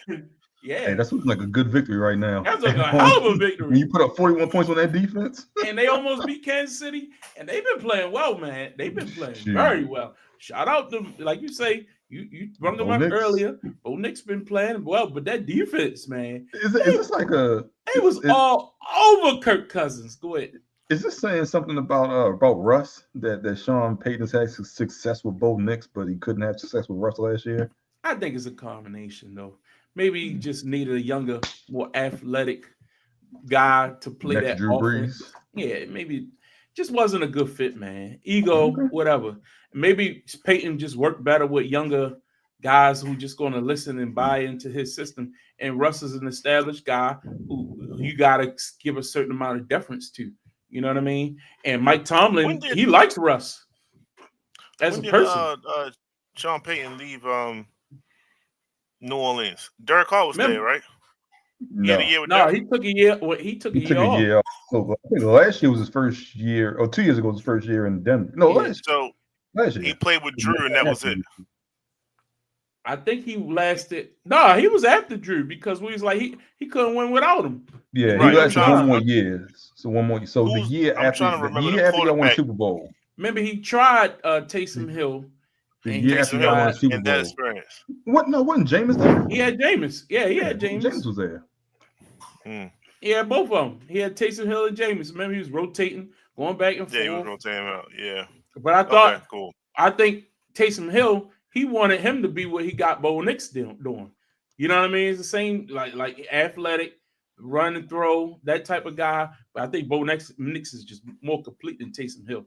Taysom Hill had a hell of a game on Sunday too. God damn! If you had him in fantasy on your FanDuel ticket, he paid off because I think he had like $140 rushing, 3 touchdowns. It was kind of crazy. I had to look it up, but anyway, let's keep it moving. We got a lot more to cover before we get out of here. So the division standings, we got Buffalo, who have now firmly at the top of the AFC East. You got Pittsburgh at the top of the North, Houston, Kansas City are division leaders in the AFC. In the NFC, Philly, Atlanta's still holding on because the NFC South isn't that good right now due to various injuries and things of that nature. Detroit Lions and Arizona Cardinals are holding on, but that whole NFC West is all bundled up. So that being said, let's get into our power rankings for this week. Gentlemen, pull out your lists. If you had to pick a reminder of what we had last week, we started with myself. So Justin, this week we're going to start with you.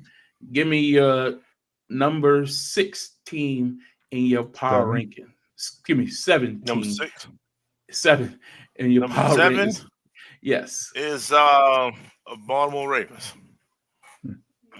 Baltimore Ravens. Okay.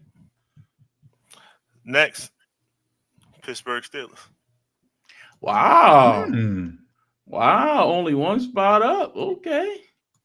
Shocked. Okay. Who you got next? It's the Minnesota Vikings. Y'all gonna have to respect Minnesota eventually, man. Okay. All right. Who you got next at Philly. Okay, now it gets interesting. Who you got? I was just waiting for it. Kansas City. Finally happened. I told you. All right, next up. Buffalo. Mm-hmm. And number and 1. we end Detroit. up with Detroit. I think that's a fair list. Calvin, let's go with you. Who's your number 17? I got the Ravens as well, number 7. It's crazy. From 3 to 7. Go. Yeah. Next up. Look, I haven't had this team in my top 7 all year long. As a matter of fact, no one has. They quietly been winning ball games. They're playing tough football. Man, what's the team? I got the Chargers. Okay. Mm-hmm. Got the Chargers at 6. Yeah, this probably going. This one of these will change next week because they play each other. So, okay. Who you got next? I got Pittsburgh at 5. 4. I got Kansas City at 4. I think that's fair. 3. Got Philly at 3. I think that's fair. God damn. Minnesota getting no love. It's ridiculous. Buffalo at 2. They just winning games. And Detroit. Detroit at 1. I think that's a fair list, man. I can't even argue with it, be honest with you. For me, I just got to be true to what I've been seeing with my own eyes. And right now, if I had to say who's the number 7 team in the league, yeah, I'm going with the Baltimore Ravens. It's just too many mistakes, man. Just too many mistakes. And I would agree with you, Cal. Chargers, who haven't been on my list. And this will play itself out this week because they do play each other. So they just repeated what he just said. I agree with him, though. I mean, I ain't gonna lie. You know what I mean? Hell of a point that I was willing to make, but you got to go first. Shit. Next up, I'm going. And look, this might be a little bit out of left field, a little unorthodox. Miami Dolphins. Houston? I'm going with the Kansas City Chiefs. No. I just don't think the team is as good as everybody else think they are. And I think it will show itself to be true. I'm going with the Pittsburgh Steelers, the Philadelphia Eagles. So our lists are identical. We just got Kansas City and Pittsburgh. Buffalo Bills, and the Detroit Lions. And honestly, I had on the bubble. No, Houston not in my. I had on the bubble. I was thinking about the Arizona Cardinals because I like the way they've been playing, but I We're think doing they. a bye last week. But that's what I'm saying. No, They they do played. nothing. No, I was just themselves. asking. I was just asking. I couldn't Do remember. nothing to hurt themselves. I agree. So, again, just sitting out Washington. I think they just been faltering here lately. But Arizona and Houston, and I would give a consideration to keeping Washington in that area of Green Bay. I'm just not impressed by that victory last week, so I can't put them up there that high. But I think our teams are pretty similar, Calvin. Yeah, But I think we got Kansas City and Pittsburgh flip. That's Minnesota up there. Ugh. They still win. That's it. And you got Kansas City only falling from 1 to 3. Well, you had them at 1, so I didn't have them. I did. Yeah, I had them at 2. Y'all been having them at 2. Yeah. I mean, I don't think that loss was. I mean, 1 to 3 is okay because I went from 2 to 4. So I went from 2 to 5, and I think that's fair because Philly, I think, is more balanced. Pittsburgh had the more impressive win this week, so I think both of those teams deserve to be rated higher than them. And Buffalo, of course, beat them head to head. yeah. So I think it's fair. Back to the rest of the. We need to look at this. If the playoffs were to start today, right now the matchups would be Kansas City would get a bye in the AFC, and the matchups would be Buffalo versus Denver, Baltimore and Pittsburgh in a rematch, and the Chargers and the Houston Texans. And to be honest with you, this could honestly be what we looking at. These teams, in one way or another, could be the teams. I could see a way where these are the 7 teams that represent the AFC. What you think, Calvin? I mean, I agree with you, and in my opinion, this is how Kansas City loses because they have to. If it goes how I think it will go, they're playing the Chargers the second round, but I don't see too much changing over the last month of the season with this. I mean, we can take a quick look. In the hunt, you got the Colts, the Dolphins, the Bengals, and the Jets are outside. So we can count the Jets and Bengals. And the Bengals are done. So the only 2 teams that can threaten that is the Colts, who, if we look back at the Colts are 5-6. So they got a losing record right now. For them to get a wild card.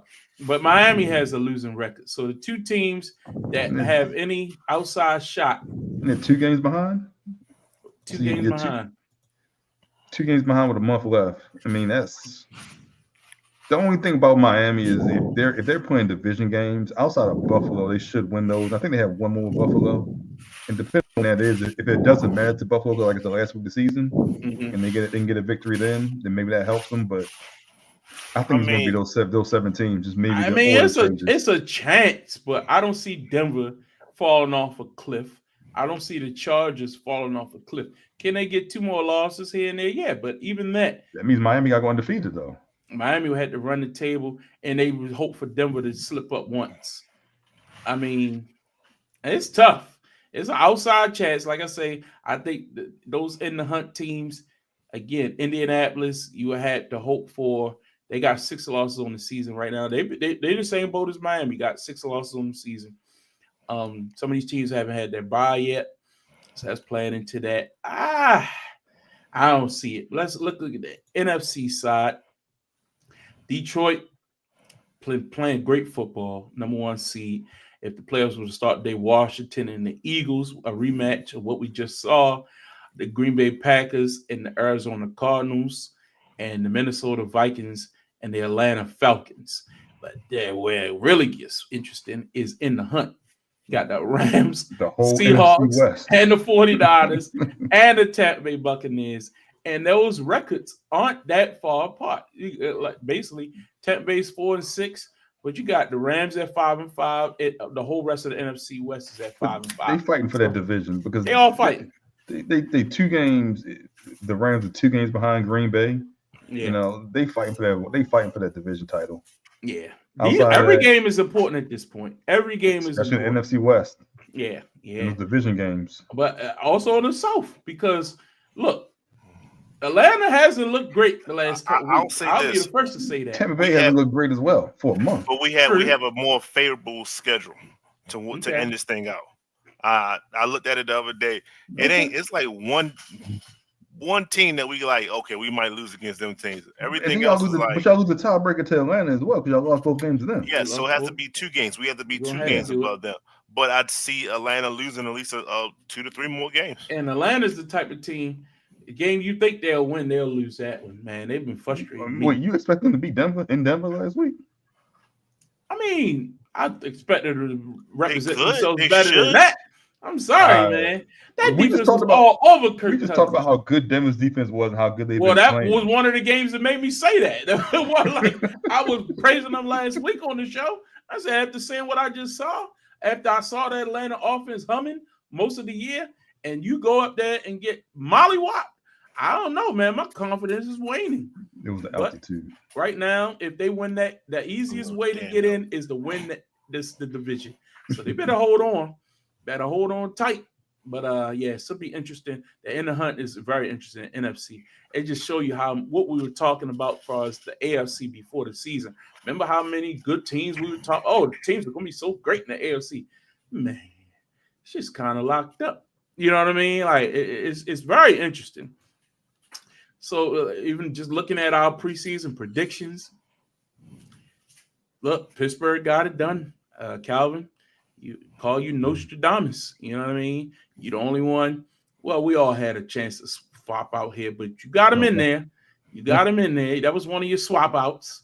It was a smart swap out.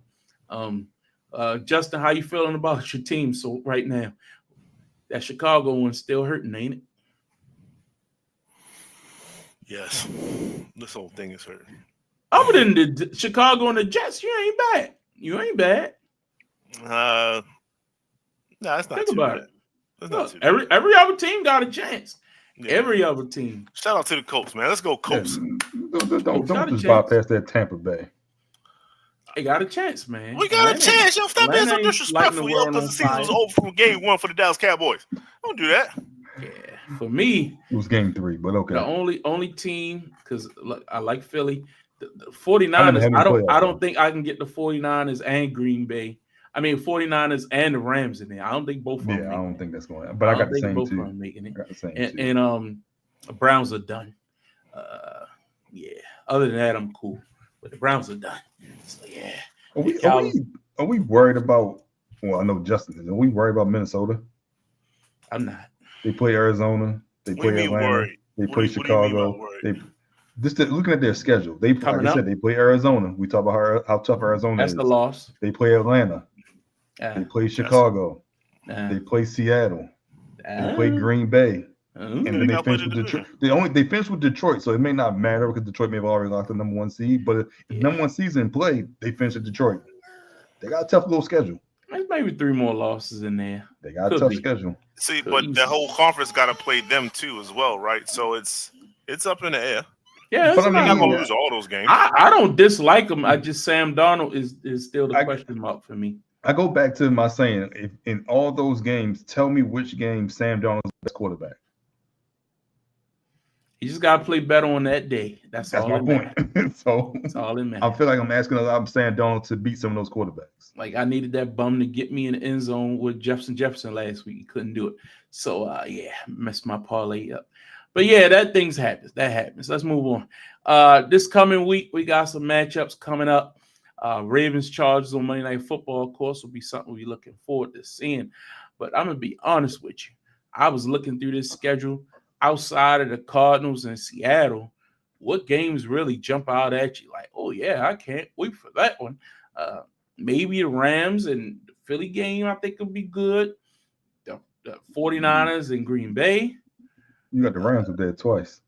Well, that was last Did I? week. They played New England. Oh, sorry, they remove it. But yeah, Rams and Philly. That San Francisco Green Bay game is interesting because that could be, if San Francisco loses, they may be done. I want to see what Pittsburgh does when they got to go into Cleveland. Jameis ain't no slouch, man. He played well last week. Again, No, they're going to destroy James. that Cleveland defense can still dial it up at home. And you Division know game, those two too. teams always play each other tight. Cleveland's beating That's- Pittsburgh Is 3 that years Thursday in a night? row. That's Thursday night too, right? That's this Thursday? Yeah, I think it's Thursday night. and that's coming off of Ravens Steelers. And you know, Steelers limped out of that game. And Cleveland They came had on a lot bye, of right? injuries. Cleveland's on a bye. Who they play this week? No, they played. They James played. played. James played well. Yeah, that's this Thursday night. Yeah. Cleveland got smoked by the New Orleans Saints. Yeah, That's when that's the yeah. game that Taysom Hill went crazy. But Yeah. Jameis threw 395 yards and 2 touchdowns, no interceptions. I didn't think he played bad. Derek Carr had Taysom Hill had 7 carries for 138 yards and 3 touchdowns against that Cleveland defense. So maybe the key is to put Justin Fields in there and let him go to work at this point. But yeah, that'll be interesting, man. I don't know. Short week after Ravens Steelers, you gotta go to Cleveland. In Cleveland? Yeah, I don't know, man. Go get him. Go get him, James. Go get him, baby. Yeah. But anyway, we'll be talking about that next week on the show. Again, awkward matchups. Ugh. Another thing, Hard Knocks starting December 3rd. You see the preview? You saw the preview? Of course I saw it. And I started thinking about all the things that have happened in the AFC North so far this season. They might got a gold mine on their hands. I mean, you got everything with the Bengals from the Bengals Ravens twice. You got Bengals Ravens those twice. games. Then you got Pittsburgh with the whole Russ and the decision to bring him back over Justin Fields. You got Cleveland with the whole Deshaun Watson going out and the controversy and how that team had so much promise to start the year and they fall off the cliff. You got the Ravens starting 0-2 and then the charge back the way they did. The usage of Derrick Henry, the defense looking like shit. Like, I mean, you know what I realized? Lamar with his MVP campaign. Go ahead. You realize like Pittsburgh has the remaining schedule. They play all the division games, and then Hard Knocks starts this week. Like it or starts in a couple weeks. Like it was a setup. My question is the Hard Knocks going to cover things that have happened already? Or is it things that are going to be week to week once I don't December know, 3rd happens? If you go by the preview, they showed previews from games that weren't division games so far already this year as well. Yeah, so I'm not sure. That's what I'm saying. If they already been filming this. Yeah, I don't know. It'll be interesting to see. Like because the regular Hard Knocks is basically filmed from one week at training camp and then it comes on that next week. So it's like ongoing. Is this going to be stuff they've already gotten from all the way at the beginning of the year until now? That's a good question. Either way I'm watching, but I'm definitely watching. It's 2 weeks from tonight. It's 2 weeks from tonight. Too. Yeah, man. That to me, it's a great idea. I don't know who came up with it, but to cover a whole division. Yeah. Oh man, this is the first time this happened, right? AFC North, yeah. So is it up until that point, or do they have? Is it going to be like more footage moving forward? That's what we was wondering. Like, because the regular Hard Knocks is they cover it week to week. Is this like stuff that's already taking place? Because if it's stuff that's already taking place, they can have a gold mine on their hand. Look how many storylines have happened in the AFC I've heard, and I'm into. Every team has. Y'all right. Every team has some interesting storylines. Very interesting. The quarterback situation in Pittsburgh, the whole thing with Deshaun, the whole thing in Cincinnati with the wide receiver room. Like all this stuff could be like, and then not to mention the Ravens, like that. Wow. They got a gold mine on them hands. Yeah. This should be good. Before we get out of here, we got to talk about 2 other things from the weekend. John Jones was able to retain the World Heavyweight Championship this past weekend. I thought that, John was extremely impressive. Stipe, look, Stipe, he took some time off. He came back. I think he needed the money. That's all I can assume at this point because he didn't look like he was ready to be in that position. And John was just absolutely phenomenal. I mean, clicking on all cylinders. That back, good God, did y'all see the finish to that fight? I watched the whole thing, but just the intensity of those kicks, that punches. John looked phenomenal. Any thoughts? Look, he's a go for a reason. I expected him to be some rust. I was worried about what he looked like with that shoulder injury, but like you said, Stipe it's been what 3 years since he fought. It's been 4 years since he won a fight. I mean, this you was the had most to, dominant heavyweight champion for a long but time. he had to. I guess he had to make sure he was truly done, and this was the way to do it. And I'm glad he walked out. I'm glad he left when he did at this point, but that was a decisive victory. I mean, and I don't know if we thought it was going to get to that point because it was getting ugly early with some of them jabs that were landing to Stipe, and he was just kind of eating them and trying to keep going. Like it wasn't looking good for him. Yeah, he had a case of feet in the mud, feet in the quicksand. he just wasn't. He's not the same guy. And I don't think nobody knew he was going to be this bad. We expected the next guy we talking about to be a bit on the slower side, but I don't think we expected Stipe to be this much on the slower side. So for John just to sit there and he started out with the hands and he just tagged him, and then with the lower kicks and all this stuff. It did, and then Stipe didn't know what was coming next. And when you get in a situation like that, he destroyed him. Like that could have been over in the first round. To save his ribs, it should have been over. Yeah. See, it was lacerated spleen, some fractured ribs, and something else. I saw it earlier. That's just a tough recovery. Yeah. It's just tough. He ain't got nothing to do now. So. He done, man. He retired as soon as the fight was over. He said it's over. And then on Friday night, well, let's start with the weigh-ins. They really hyped it up.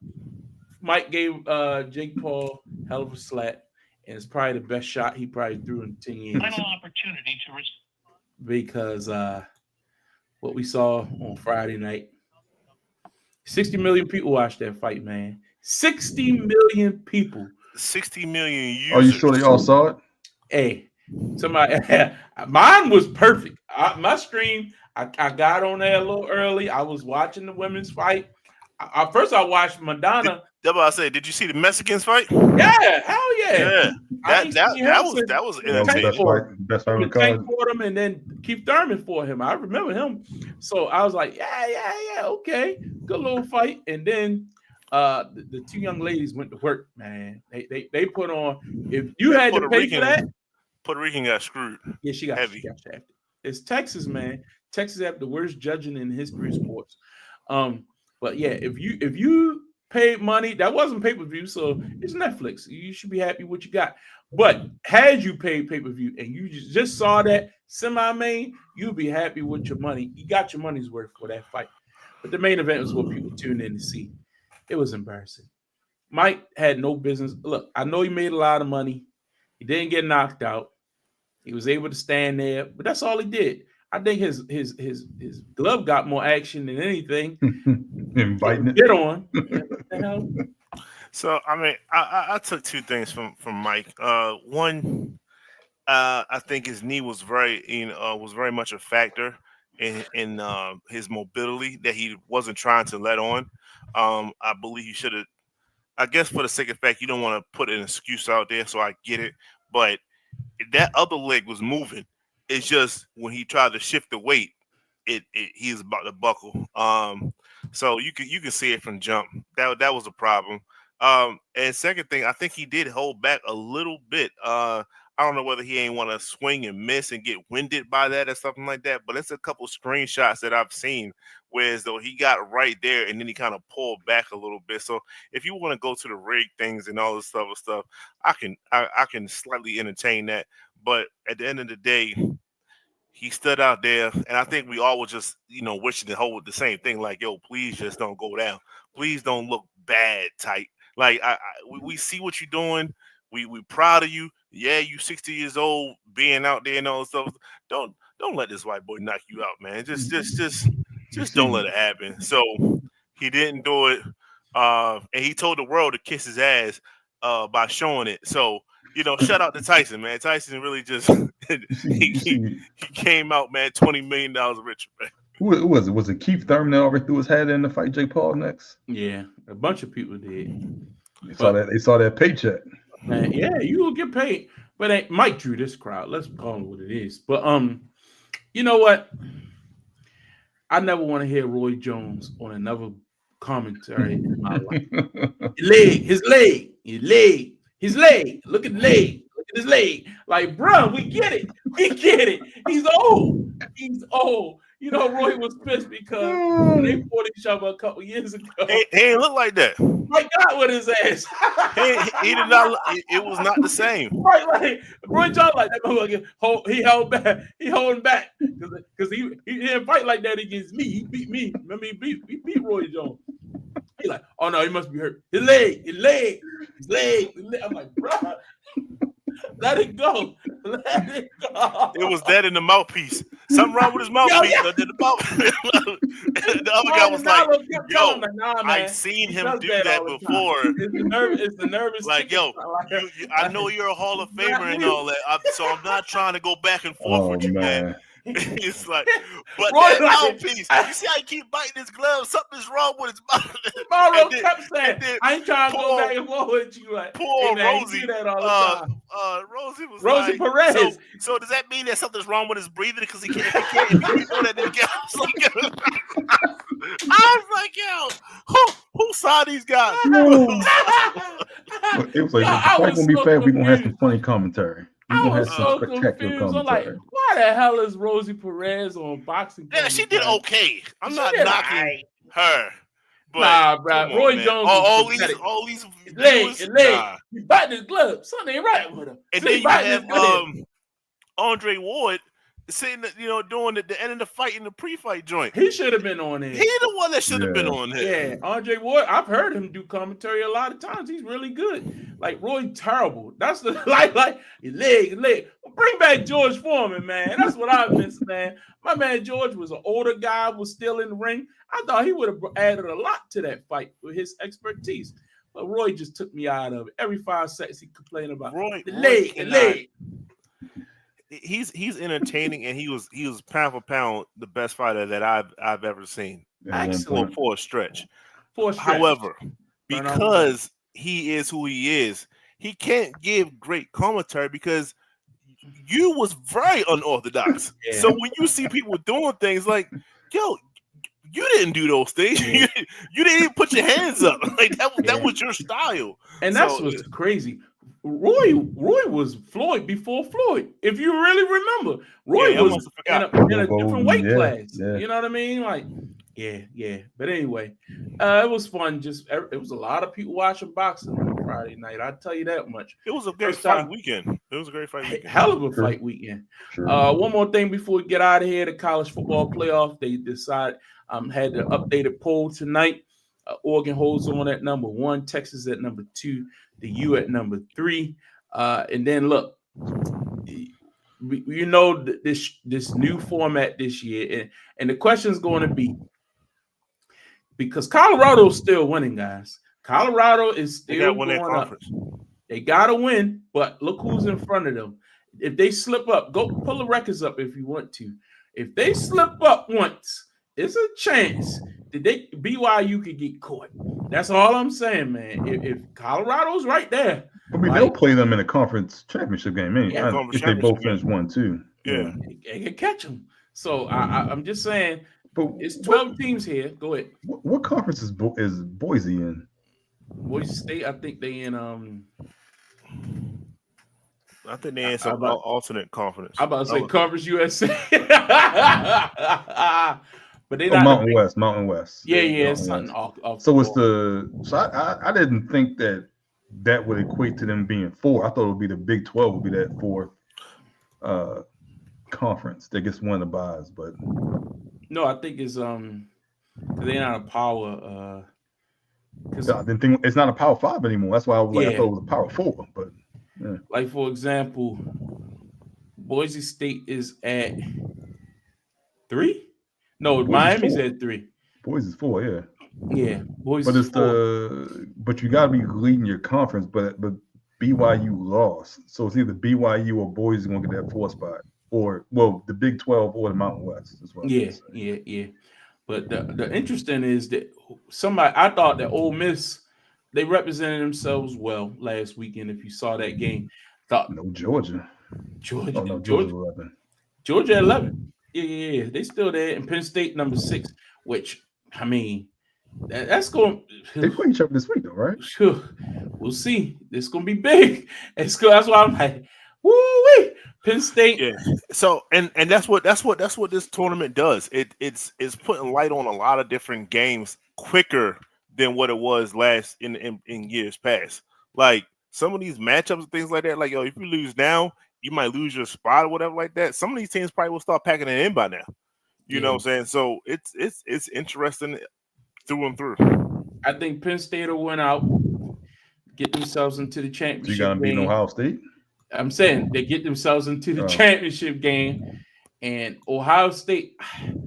I like Ohio State. The first matchup was close, and that was in Penn State. Lost at home. I think the championship game, Ohio State wins. Oh, Ohio State plays Indiana. That's what they play this week. Yeah. Ohio State already beat Penn State, but Ole Miss was what I was looking at because look, we all know the SEC. Those teams are tight. Those teams are close. If they can get this win this weekend, man, I don't think Mississippi State's going to be. But you go into Florida, that's a tough matchup, and I don't care what the records are. That's a tough one. So they win that one, they in. I just don't see who else slips in there. You think Notre Dame going to slip this weekend coming up? I don't think so. I'm just trying to see where can there be other movement for other teams to get in. So anyway, we can go ahead. Tennessee still got a shot, I think. Well, that's a good team. It's definitely a good team. Notre Dame and Army, that's going to be a tough game, man. It's going to be a tough game. Army's been playing excellent all year long. And then Texas A&M, because they 2 in the SEC, so they could make the SEC title game. I mean, I think they're going to lose to Texas, but if you put out a good showing, maybe you sneak in there. I'm just trying to look. Where's that? Who's going to lose? Miami? You like Miami still? They just lost one, so I think that was the whole slow your roll. You're not as good as you think you are type game. Wake up call. So, yeah, it's definitely a wake up call for them. I don't expect them to lose out to lose again. Actually, yeah, because if you look at the rest of their schedule, they really Wake Forest and Syracuse going to Syracuse to close the season. I don't think that's a stretch. Yeah, nah. So it should be interesting. I think these are the teams that we're going to see, to be honest with you, unless we talk about the championship games. And then I hate dropping people out of a playoff because you lost the last game of the season. I think you represent, especially if you don't have no loss on the team. That's what always pisses me off about college football. Teams with one loss, as long as you lose early, you can recover from it. But if I lose one late, I just drop out. You know what I mean? It's not fair. It's not fair, but those are the breaks. All right, guys, we've covered a lot tonight, but we want to make sure that you all know we will be back tomorrow night for all NBA coverage. We're going to do our special YouTube coverage of the NBA in-season tournament, the NBA Cup. So we are looking for a lot of people to show up, guys. Y'all fans to get off the damn fence. We love to see you over on YouTube. We're going to be reposting this tomorrow, sharing it, getting it out there. Calvin, tell them what they're going to be seeing if they tune in tomorrow night on YouTube. We're going to get an update about this in-season tournament. We're going to talk about the latest and greatest of all these injuries that have been going on. Boston ends the Cleveland Cavaliers 14-game win streak to start the season. We're going to talk about that. I think we're going to get into a little bit of everything because we're entering the second week of the Emirates Cup. I'm sorry, not the NBA Cup, the Emirates Cup. So we're starting these divisions starting to take hand. And once again, point spread is really important. So we're going to talk about that a little bit so we can kind of give you our predictions on the 4 teams that are going to make the finals and make their way to Vegas in about 3 weeks. This Emirates Cup, it started quick. It's going to be over in about 3 weeks as well. Yeah. Justin, what's angle you want to be getting into tomorrow night when we talk about the NBA? Well, all things go first stop New York, and then you go afterward. So we're going to talk about how we doing well. And I just want to show some love to James Harden, too, man. Number 2 all time on the 3-point list. So quietly that happened. We can have a 3-point conversation, to add on to that. Okay. So, all right. So be sure to catch us tomorrow night. We'll be here 9:00. But we'll be exclusively on YouTube. So if you are not a YouTube subscriber, we ask you to please seek us out on YouTube. Get off the damn fence. Like, share, subscribe. Let your friends know. Let your family know. We're trying to get up our subscription numbers, because you help us when you just hit that one button, subscribe, hit that like button, give us a little shout. You know what I mean? If you enjoy the content we try to give you each and every week, please help us out, support us, and we greatly appreciate it. And for Calvin, for Justin, I'm Larry. We'll see you back tomorrow night on YouTube, and then next Tuesday night for another edition of Get Off the Damn Fence. Y'all have a good one and be safe.